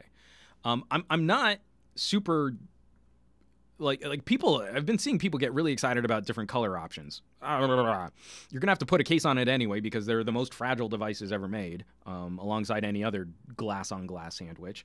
But that to me seems to make the most sense. A Plus or Premium, the biggest option, that, $1,000 or maybe even higher than $1,000 price point. Something in the middle, somewhere around a $700 price tier in the middle, and then a $500 option at the entry level, or mid-ranger level entry for an iPhone, for a new iPhone. From Cats, they're doing an upgrade to the 5C.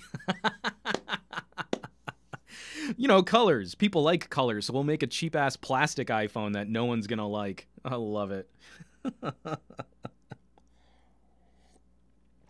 From Hollow, I hope the budget iPhone comes in at the mid-600s. I don't know. I think 500. If you can make a new iPhone at $499, there's something really interesting about that price tier. Because then you have $499 for the entry level, $700, go up $200 for the mid tier all rounder, or I guess the first premium, the entry premium, and then you can have $1,000, like it's a $300 price jump to go to the premium. I don't know. It's difficult talking about iPhone pricing because they still have a glut of iPhones. Like, you have to get rid of the 6S. You probably would want to get rid of the iPhone 7 in a 3-product strategy like that.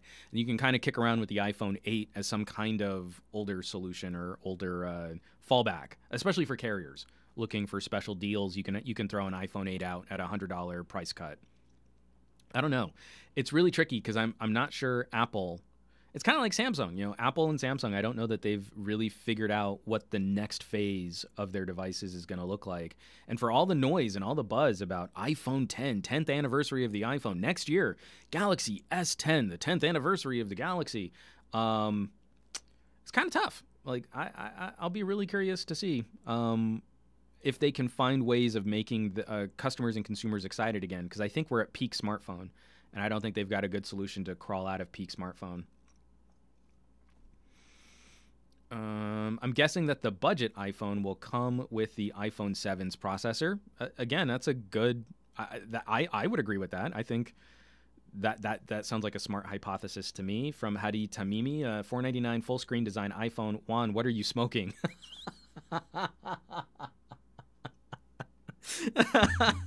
But it'll have the LCD screen, and again, gadget nerds have decided that LCD is a grossly inferior technology to OLED, so you can't make an LCD displayed iPhone for $600. That's too much money.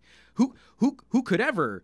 I don't know, man. I just it's tough because what we'll see in this year, the end of this year, Apple releasing new devices, that's going to set the stage for Apple's true transition into a new iPhone. The iPhone 10 was like a training wheels baby step out of the iPhone 6 form factor, which we didn't completely leave because we had the iPhone 8. And it was the iPhone 8 that saved Apple's sales numbers over this last year. From TSK Scootering, I would buy a budget iPhone if they had one, just not the 5C. That's garbage. It's not on my table. I almost always have my iPhone SE within arm's reach. I still flipping love the iPhone SE. I still think it's the best iPhone Apple has ever made. It just astounding power to screen size to price point. And it's still, I think, the best form factor and the best aesthetic. Flat edges, no camera bump. No camera. It's got the iPhone 6S camera, but no camera bulge. It's all one completely smooth surface on the rear of the phone. You don't have to, when you put the phone down, it doesn't rock or wobble off of the camera camera lens cover. It's great. I still love the SE. It's awesome. Okay, and 2 quick Samsung stories, and then we can get into the last little bit of conversation this week. These are both from GSM Arena. Samsung Q2 earnings guidance shows slowing smartphone sales business. The estimated numbers fall short of the Q1 2018 results. Operating profit was an all-time record, but that was saved likely due to the chip business, RAM, storage, all of that fun stuff. Galaxy S9 sales have been lackluster, according to analysts. And then, on the opposite side of that story, Samsung and ARM partner up for a 7-nanometer, 3 gigahertz Cortex A76 processor. The Samsung Foundry and ARM have announced a partnership to build chipsets based on the Cortex A76 core at 7 nanometers, and later moving to 5. That's a significant die shrinking going on. These chips will have CPU clock speeds beyond 3 gigahertz. So, and then from Farid, Samsung J and A series is a flop. No surprises there. This is exactly what I mean. We're pointing to Apple in a very confused possible 3-device strategy. What do we do with older iPhones? You currently have an iPhone lineup with the 6S, the 7, the 8, and the 10, which comprise 7 different phones, and then within those 7 different phones, various storage versions of those phones.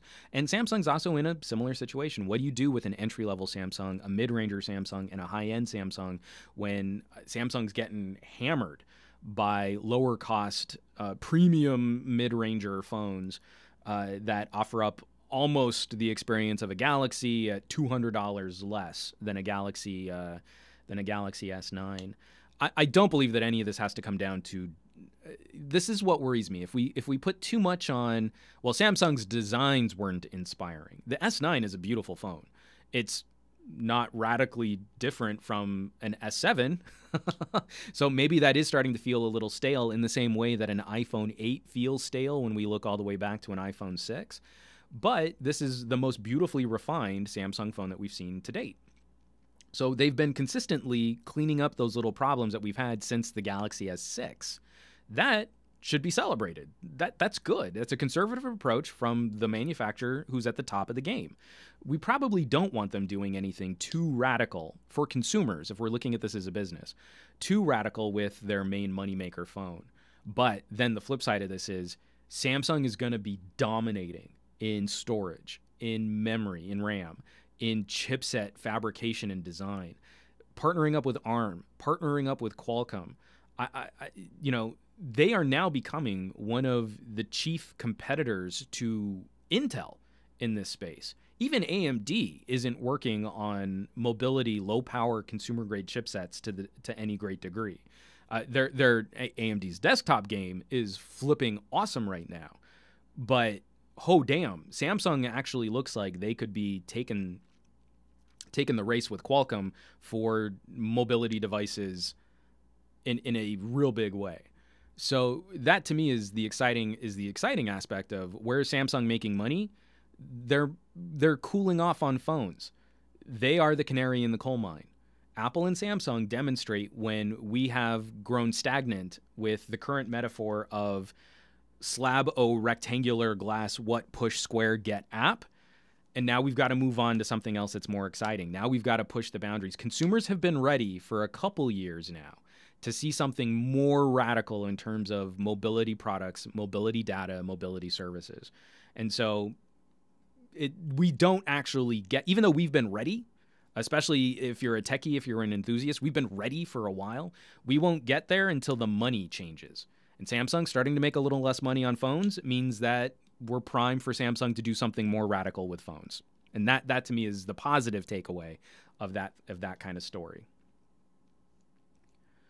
From Aditya Anil, so where do Samsung phones use a Snapdragon chipset? Only in the US? My Tab uses an Exynos as well. As far as I know, it's only in the United States that you get the Qualcomm powered Galaxies. From Hollow, I think the Galaxy S8 is better than their budget phones. You can get the S8 for around $500 on Amazon, while the A8 costs $450. That's always going to be a crucial debate. Do you go with a mid-ranger phone that's new? Or do you go with a year-old flagship? And it's tough sometimes making the argument for the mid-ranger over the older flagship. especially like the difference between an 835 and an 845 in terms of performance. I don't feel like that's going to be as significant a compromise to try and rock an 835 today for 2 years. Like, I think you could make that argument pretty well. So, lots of chatter, lots of news. I do want to get into one last little bit because this is already running a little longer than I intended it to, this week's podcast. But yeah, I kind of had a little meltdown over the weekend. I kind of felt it was worth chatting on the podcast. If you don't want to get into the YouTube drama and the behind the scenes aspects of making digital content, this would be a good time for you to tap out. So I don't think any of you have been too shocked by the current strategy that I've employed. I left Pocketnow a couple months ago. I stopped producing standalone videos for them closer to the beginning of the year. But I even left hosting the podcast a couple months ago. I've been focusing on trying to find a good fit and a good tone for the tech videos that I want to produce on my own, while also collaborating more. Tomorrow I've got another Fox LA spot, and we're going to be talking about some cool tech on their Tech Tuesday. That's going to be in my morning. I've got a great partnership right now with Newegg. I love co-hosting their Newegg Now with Trisha Hirschberger. And I'm trying to not spend all of my time talking about phones, but a majority of my more recent videos have been very heavily phone focused. But I want to get back into talking about more recording tech and what to do with these devices. You know, I'm out here saying, like, you can be producing really high quality videos all from your phone. And, you know, I want to put my money where my mouth is. I want to show people better how to do that, how to produce that kind of content, and how to get the most out of their phone purchase. Those kinds of stories are becoming more important to me, even though I know that they're not going to be huge number view getters on my YouTube channel. So a major part of that has been focusing on the community building aspects of using a service like Patreon. Like I said earlier, if I can separate some of the financial quandary, the monetization problems out of YouTube, it gives me more freedom and it gives me more flexibility to produce the kind of content I want while building a nice little pocket community of like-minded tech enthusiasts. People who aren't just going to fanboy rage about one specific manufacturer, but people who, James Vincent, what's the website address for Fox? FoxLA.com. I should be on around 8:45 in the morning Pacific time, but then the video will go up as part of they've got like a little Rolodex of videos for their Tech Tuesday segment. So that's where you're going to want to be. That might get bumped, but I'm pretty confident that our piece is still going to be go for tomorrow, maybe next week. But anyway, I've been doing a number of spots with Fox LA. I love the producer at Fox. Shaka Armstrong is a badass, and he's been awesome in keeping me on TV. I love being on TV. I'm totally narcissistic, just like Elon Musk. Me and Elon Musk, practically indistinguishable. So back to this discussion. The Patreon has become a necessary exercise experiment in trying to build the best community I can, and then also making sure that I have the monetization and the freedom to pursue the kinds of stories and the kinds of videos that I want to produce. There has been a recent surge in the negative sentiment expressed by me doing my camera and audio reviews on Patreon. That to me has made the most sense as a perk. They take the most amount of work. They take an insane amount of work. We're talking days of actual effort to produce a camera review. And that I'm also having to match a consistency of camera review that I've been producing since 2012. So if you want to go and see, like if a Lumia 900 can still compete against a phone today, you can make your own comparison based off of the samples that I shot going on 6 years now. That to me has become a very important part of the conversation. But those videos tend to do very poorly. This is part of one of the reasons why I left Pocketnow. One of the main things that I had to offer was an expertise and a consistency in shooting camera and audio reviews. Every now and then, one of those videos would blow up. Like the Huawei P9 real camera review, I think is the highest viewed camera review I've ever produced, and I want to say if it hasn't, it's near 1 million views. But most would fall somewhere around like 40 or 50,000. There wasn't a community of people who really cared to share those videos, who really cared to support those videos. They weren't bringing new people into the fold. They didn't do very well for search. They didn't do very well for discovery. And the only ones that seemed to make more of a splash were on phones that were already SEO popular. So if I spent days making a real camera review for an HTC, it would get about 1/3 the traffic of a Galaxy. And we had real conversations at Pocket Now about, well, maybe we should only do the real camera reviews for iPhones and Galaxies. And that, to me, betrays the whole point of doing a consistent camera review. I started doing the real camera, the full camera reviews. I used to call them mega camera reviews. The branding real camera review is going to stay at Pocket Now. I don't care to keep that name, but the camera reviews are the same. I started doing these mega camera deep dives because I desperately wanted to see the same consistent approach to phone cameras as what Digital Photography Review, dpreview.com, does for standalone cameras, where you can trust that you're going to see similar samples under similar conditions from different types of cameras so that you could compare the pros and cons of those different cameras. In my heart of hearts, it was because I desperately wanted to be a collaborator with DP Review. That never really panned out, and they don't seem to have wanted to have focused on phone cameras to any great degree. So I don't think there's going to be any partnership or collaboration there, which is a bummer. If any outlet wanted to hook up and be pals, I would love to be producing mobile content for DP Review. But that still leaves us with a problem. And the problem is, for the amount of effort, and especially post-YouTube adpocalypse, it doesn't make sense to put out a camera review, which is going to get, 10,000 views on YouTube, maybe make me $50, and then be able to satisfy an archive of videos like that for people who do care about this kind of content. So currently, I've decided that the camera and audio reviews are going to be Patreon exclusives. That made the most sense to me. They'll be funded on their own. They'll be produced for an audience of people who care enough about watching those videos that they'll support them directly. And that will hopefully grow and subsidize other types of videos that we can produce for public consumption. The experiment has gone better than I expected in that now, I just looked at my Patreon stats. With 190 patrons, I am making more money than the 67,000 subscribers and the 1 million minutes of view time per month that I have on YouTube. That to me looks like positive growth and worth continuing the experiment of keeping that as the solution. And I completely appreciate that there are people who are frustrated that those videos have gone up behind a paywall. But what's been frustrating is seeing now a concerted effort to try and neg my channel, like insult me into making them public or leaving nasty comments on my videos. And now people trying to encourage downvotes, dislike brigades on my public YouTube videos because of the videos that I don't share with them.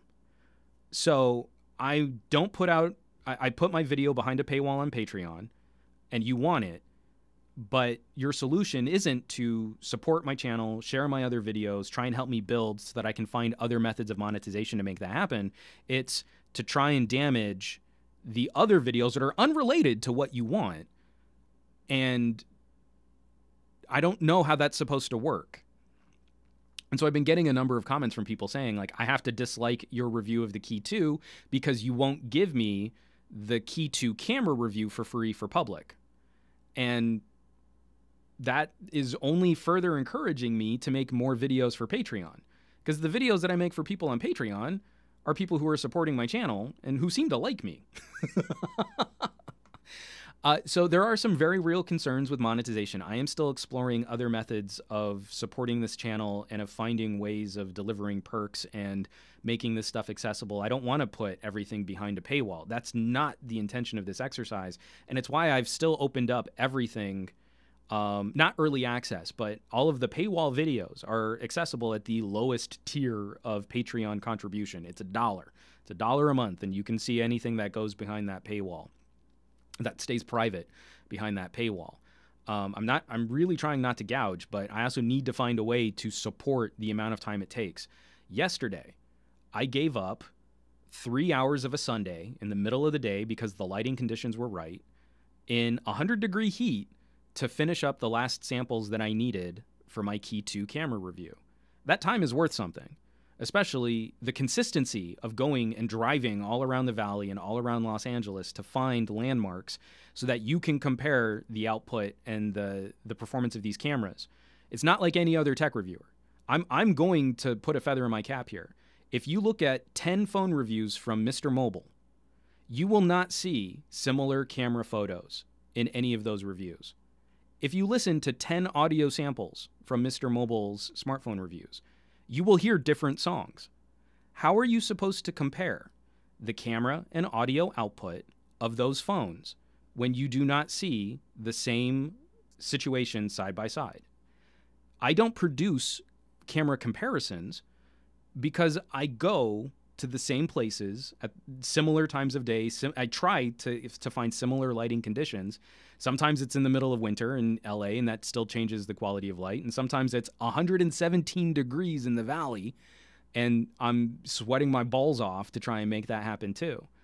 But you can go back to 2012 and see the same landmarks and the same setups, the creepy tunnel, the creepy gate, the Lake Balboa waterfall. All of those are the same so that you can see what these things are doing under different generations of phones.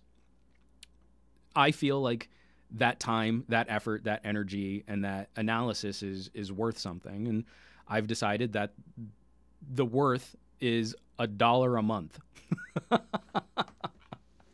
$1 a month. I'm seriously tempted to go back through my older camera videos and make them Patreon paywalls too, but I'm not going to do that. Don't worry. I'm not going to flip out.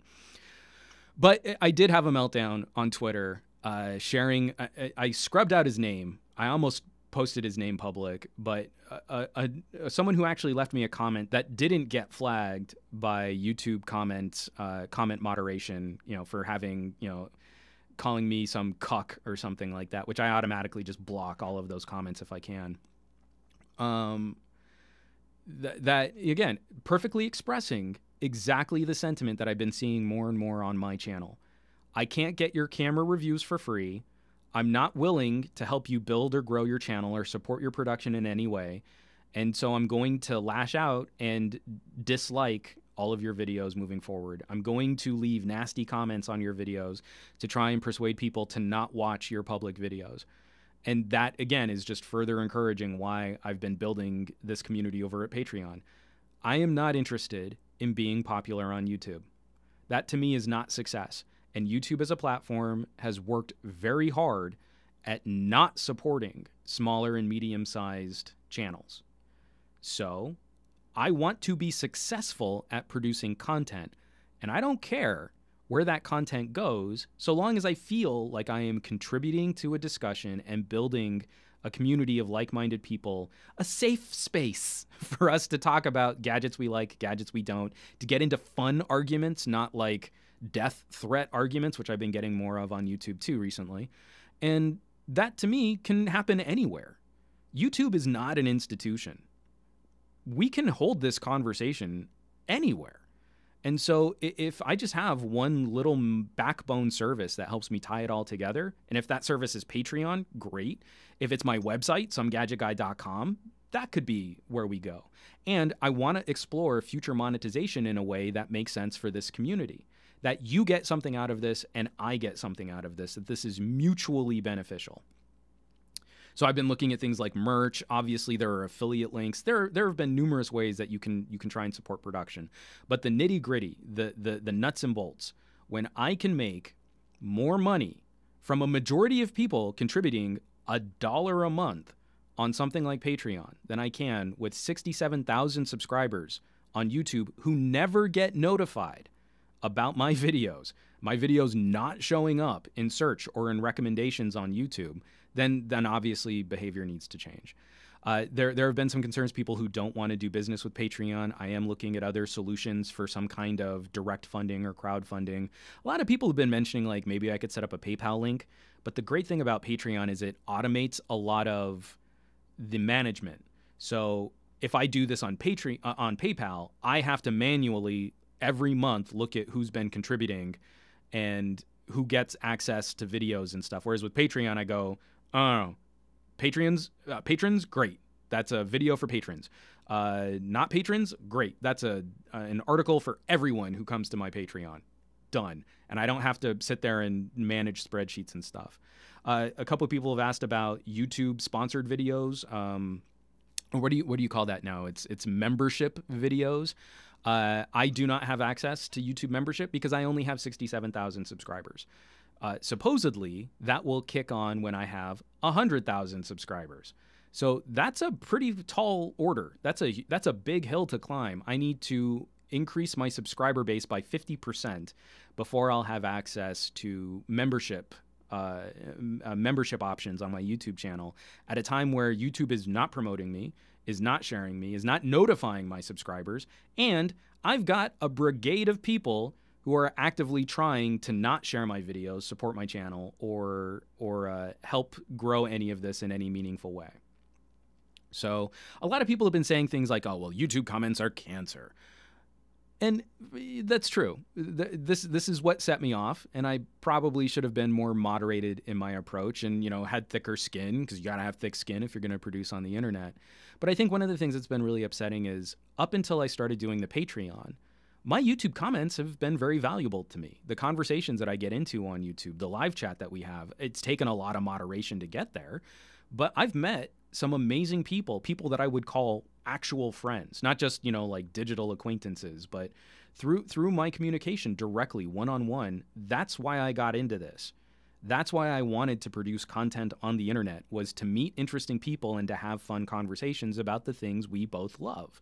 Movies, music, gaming, gadgets, electronics, politics. I wanted to find those people who were game for those kinds of conversations, and YouTube comments have actually done a pretty good job of servicing that. It's just when I started to fight for my right to pay rent and buy food that now I've started to see an uglier side of that YouTube discussion and that YouTube conversation. And that's what set me off, is it felt so grossly unfair. I want to have access to everything you make for free, and you shouldn't be allowed to set the rates or have control over how your videos are monetized. And if you don't give me everything that I want, that I'm entitled to as a YouTube consumer, then I'm going to try and harm your channel. And that really set me off. So I don't think I handled it as well as I could have. I'm not going to take down the tweet, but I do feel a little bad that I shared the individual's actual YouTube comment with his avatar, his profile picture. I scrubbed out his name, but you'd still be able to find it. But again, it was one of these things like I don't feel like I should have to defend my right to exist and monetize on a platform that should be all about monetizing videos. That's the whole point of a service like YouTube, is trying to make more money. Google and I could be making more money working together than we currently are. But Google doesn't necessarily seem interested in extending even that modicum of effort to helping smaller and medium-sized channels grow. So now we're at an impasse. If I'm not going to make money with YouTube, then I'm going to make money somewhere else. So, apologies for getting into the undie twisting and the YouTube drama. I don't like... I like being able to tell you everything is cool and groovy. And for the most part, stuff is pretty cool and groovy. We've got some really fun things coming up. I've been having a blast kind of spreading my wings a little bit, getting back into some gaming stuff and producing content for a variety of different outlets, not just one outlet. So the whole grand scheme, like, I'm so grateful and I'm so excited about the stuff that I'm working on. That I think one of the reasons why I'm spending so much time talking about this is it was also surprising to me how hard this sentiment has hit me. that it's obviously been bubbling and simmering for a while, and I've not been expressing my frustration in the healthiest of outlets. Like, I've just been bottling it up. And unfortunately, it did kind of explode a little because of that back pressure. So moving forward, I'll probably be talking about some of this stuff a little bit more, but hopefully in a healthier fashion, in a more positive and constructive fashion, rather than just, hey, look at what this asshole said. Like, that doesn't help anything. That doesn't make anything better. It feels good in that sort of sick thrill moment, like, aha, I'm sticking it to some guy on the internet. But, like, my channel isn't any better for it. My subscribers aren't any better for it. No problems have been solved. And, like, that's an ugly place to live. Like, I don't want to live there. I want to live in a more positive place. So that's where, moving forward, I want to share more of this stuff with you, but in ways that we can come up with more constructive solutions for things. And this is going to be a huge ask of me to you in this tech community, is to help me find some of these solutions. People have been really kind and really attentive in trying to look up things like other ways of monetizing, of other solutions for monetizing, of trying to support this channel, of trying to share and to talk about these videos. So I won't be able to figure all this stuff out on my own. And those recommendations, even if I come back and say, like, I don't think that's something I can do, that recommendation is greatly appreciated, just for the sake of you having made an effort to try and help me. Like, I can't express enough how much I do appreciate those types of comments, even when I have to shoot down the idea, just simply because it shows you care. And that means a lot. So, I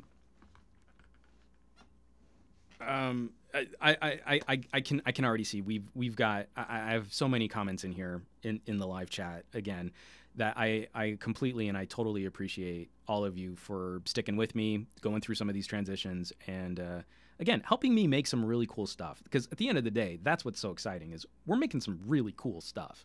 So I'll have more to share on that front, and I think we can let this one little incident kind of pass us by. I just saw it pop up in the live chat. Aditya Anil, you got merch, bro? Hashtag Megapickles. That Megapickle mug, unfortunately, I couldn't finish it up over the weekend because I was wrapping up Key 2 stuff and 4th of July and family and a whole bunch of things. I will be getting a Megapickle mug out. I'm going to do the next proof on Patreon, but I'm going to make that a public Patreon post so that people can weigh in and say whether or not this is the go design. Hopefully tomorrow. I don't want to put that as the actual deadline. I'm hoping I can just wrap up that next proof tomorrow and get some feedback on that. But yeah, so that's another thing too. And then I'm also going to put together a master list on SomeGadgetGuy.com of ways to support production that hopefully you get something out of too. I wrote a book on photography. It's not the cheapest book on photography, but it's certainly not the most expensive book on photography. And you get something from that book, and I get paid for my work and my time and my effort. Affiliate links for products and services that you might be interested in using. And then also what other types of crowdfunding or direct funding initiatives we might be able to link together. But ultimately, a major part of this is also promotion. And, like, I can't pay for the types of YouTube advertising that I think Google expects me to be paying for to make my channel more visible. People still fight me. Like, I got a really gnarly comment from someone about not sharing my videos on our Android. Like, you can't expect us to put our reputation on the line to share one of your videos on our Android. And like, well, what are we doing? If you like watching my videos and you're not going to share on an Android subreddit, then why do you care if I put my videos behind a paywall? Because obviously they're not good enough to share on our Android. So why are you even upset then? What is it that you seem to care about? So stuff like that is definitely, you see, I just got all worked up again, just that one comment setting me off. So that kind of stuff, I mean, makes a big deal. Like, I can share it to my own personal subreddit where I've been trying to help people, like smaller channels, build their channels. That experiment really hasn't been growing well, but again, I'm trying. And I shared my BlackBerry review to the BlackBerry subreddit. I think it got all of 20 upvotes, but no one was willing to put out, and I can't self-promote on our Android. They shut down anything you share if you made it yourself. So, again, if no one's willing to put their neck out for me publicly like that, then the private community of people on Patreon make a lot more sense to be making videos for them. So anyway, I think it's about time we wrap this up. While I'm sipping through my last little dregs of coffee, we're at that 2-hour mark. Were there any other questions that you guys wanted to throw out there, or any other things that you wanted some clarification on, or we can do a little extra Q&A at the end here? Because as soon as I'm done with this, I've got to go back and troll through gigabytes of BlackBerry Key 2 photos to wrap up my Key 2 camera review. I'm actually procrastinating just a little on that. So I'm going to take a sip of coffee. What do you guys want to wrap up the podcast on?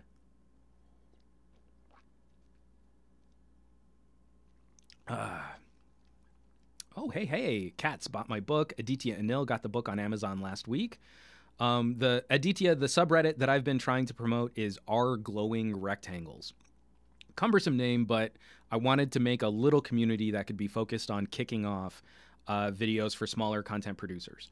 And so it's not necessarily like the upvotes are appreciated, but that's where I would love for members of my community to start sharing videos from the producers they like.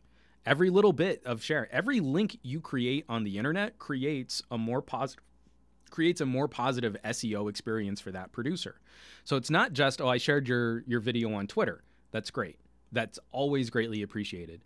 But Reddit is a searchable database of links and posts that will further help a smaller content creator grow.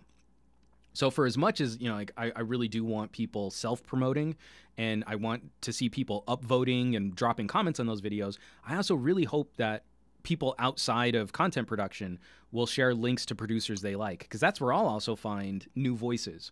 I like finding new producers. I like finding new content creators. I like finding new tech reviewers. And so bringing that to the fold and sharing those links there on our Glowing Rectangles, I've found a few producers I never would have found through YouTube, because YouTube search is terrible and YouTube is not notifying people about new videos or recommending videos that I would actually be interested in.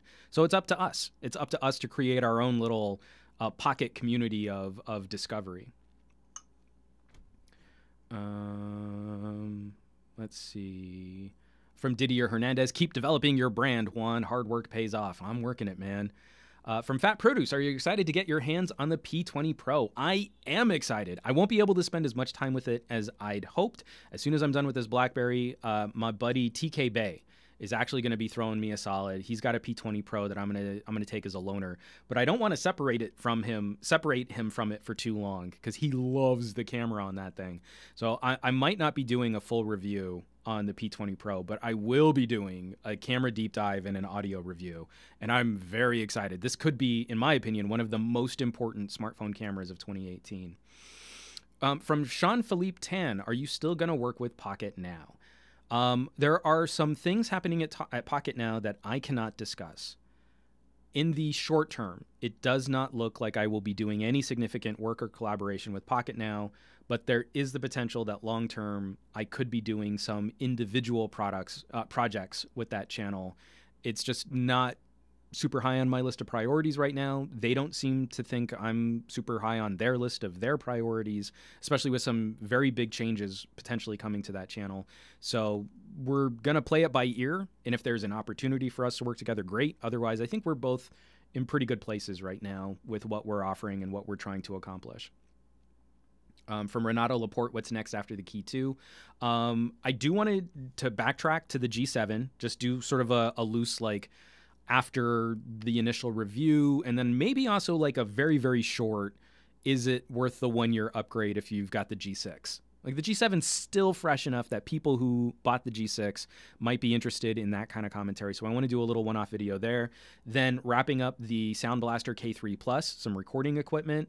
I want to do another video on camera tech in general, talking about manual modes and different aspects of photography for smartphones.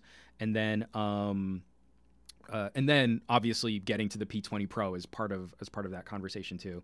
And then I have been writing a couple new editions for the photography book. They won't be ready anytime soon, but I do need to spend a little time cleaning up a couple segments, couple sections of the book on new technologies that are coming out. So that's something I'm gonna be spending some time on. From Sean Philippe Tan, hoping you could review with Bluetooth speakers soon. I haven't really spent time with Bluetooth speakers recently. I kind of want to get back into also reviewing headphones again, but getting some speaker tech in there could be fun also. I've been torn because I think where consumers are going, where they're really excited, are on smart assistant speakers. I don't care that much about having a Google Home or an Amazon Echo or anything like that.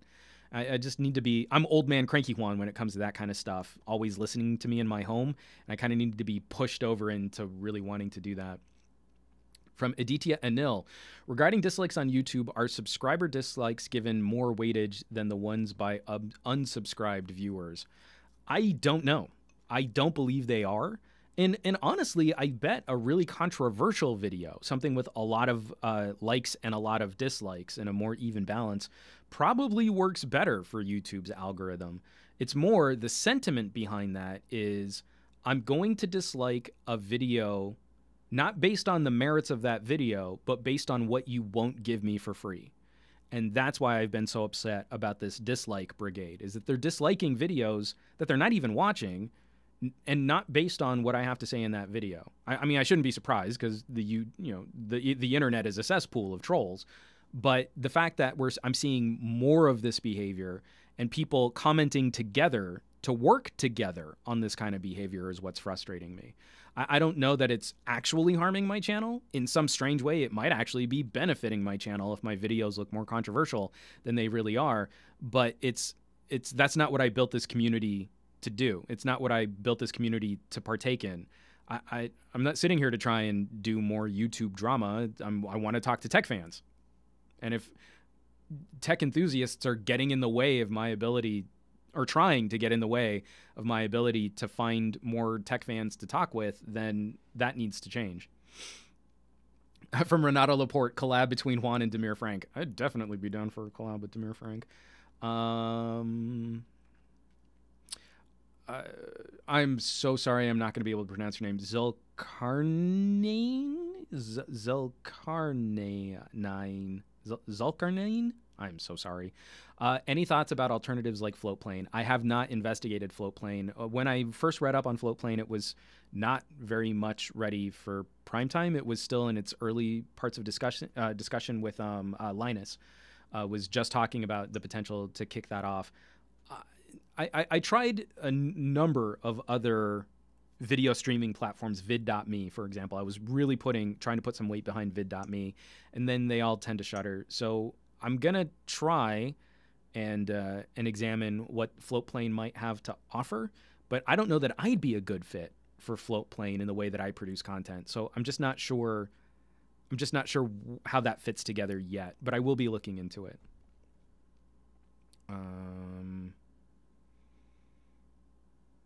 From Kobe Tate, by the way, you should throw in another secret giveaway in a Patreon video, i.e. the Seagate hard drive the gods of RNG blessed me with. That's right, Kobe, you did. You won that Seagate. You know what? That's a good idea. I haven't done a giveaway for a while, so I should let me ponder that, because I want to make it a little bit more of a puzzle or a riddle. I want to do something dastardly. If you go back to some of my not early, but maybe second year of tech reviewing YouTube videos, there was an ARG built into those videos. It started with the potato review. Oh man, this is taking it back. Okay, so my first potato review is an 18-minute video, but only 16 minutes of it are talking. If you get to the end, there's like an angry little stop watching this text joke at the end of that video. But the static that you hear in that video is actually a secret message. And that kicked off that kicked off a whole series of hidden messages, Morse code, unlisted videos on my YouTube channel. And I still might come back to the actual storyline for that at some point. But it even made its way into a few Pocket Now videos that no one really found. There was one for producing on Pocket Now for 2 years. I hid a contest in a series of Pocket Now videos where you would have to discover a secret message unravel the code, and in that code was a riddle, and then if you answered the riddle, it would take you to a link where the answer to the riddle would unlock a file with a special email address, and then someone won an Honor 6X. I know that was a lot of work for a $200 phone, but over 2 years, only one person got to the end of that riddle. And that was a very exciting day when this side email address, this hidden email address, suddenly got a message. It was so exciting. So I don't want to do something like that where it's going to take you 3 years to figure out the gag, but I definitely want to do something a little trickier. I freaking love augmented and alternate reality gaming, so I really like screwing with you just a little bit. From Sean Philippe Tan, any future collabs with other YouTubers like Mr. Mobile or Jonathan Morrison? I don't have anything on the calendar, but I am wanting to. I know I teased this last week. Unfortunately, because of the 4th, because of a couple other issues, we weren't able to make it happen. But I want to start doing a wrap-up podcast at the end of the week, just on interviews, talking with people about how they got into this, what motivated them to be talking about tech, doing more long-form. Not Joe Rogan style, but I feel like everyone's got such a unique story about how they got into this industry and how they got into this, that even for people, someone who has no interest in making their own YouTube videos, these stories are so interesting. And I think it would be I think it would be a benefit to the tech community at large to be chronicling these long form. Like if we talk for 2 hours about how someone decided to create a smaller YouTube channel, that to me is way more beneficial than like a 5-minute interview. And how did you get into tech reviewing? Well, I reviewed a phone and then someone sent me another phone. Oh, that's so interesting. I like having long form. Obviously, this has been going on for over 2 hours, this stream, but I like having long form conversations about that. Steve DeRoche, nostalgia is hitting Juan hard. From Kobe Tate, the Yam. No, not the Yam review. The Yam review does have a reference to the original potato review. But if you go to my YouTube channel, I think there's like 30,000 hits on it. But I do an 18-minute video. This is me making fun of YouTube reviews of that time, where a YouTube review was just disembodied hands molesting a gadget. The Yam review is me making fun of YouTubers today, where you have to have really cinematic video, and then I also do a Jerry Rigs everything, bend test, scratch test, burn test on a Yam. Because it's very important that you engage in gadget destruction porn to show if a device is durable or not. So if you need to know if a Yam is flame proof, then that's how you'll know, is by me holding a lighter against a Yam. So no, the very first part. So the problem is, unfortunately, that a lot of the things that I used for that first ARG probably don't exist anymore. One of the ARG links was on a website that I know doesn't exist anymore. So unfortunately, it's probably broken. But if there's enough interest, and if you guys can mount a Twitter campaign, I will share the first hidden video of that old ARG. I'll just give it to you. I'll just post it. And you guys can see where I was maybe potentially trying to go with something silly, spooky, and creepy hidden in normal YouTube tech reviews. Oh, wow. A lot of people talking about G7s and...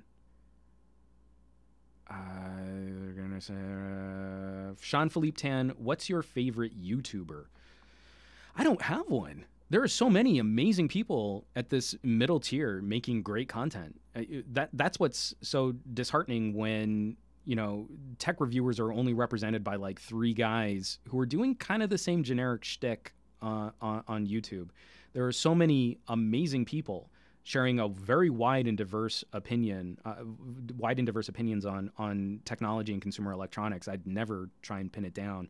But I will say, and I'm hoping to have them on the podcast soon, I still love going back to like the G4 and Revision 3 and Tech TV crew for some of the things that they're producing today. An intense honor to be on All About Android as part of the Twit network because I'm just such a huge Leo Laporte fan.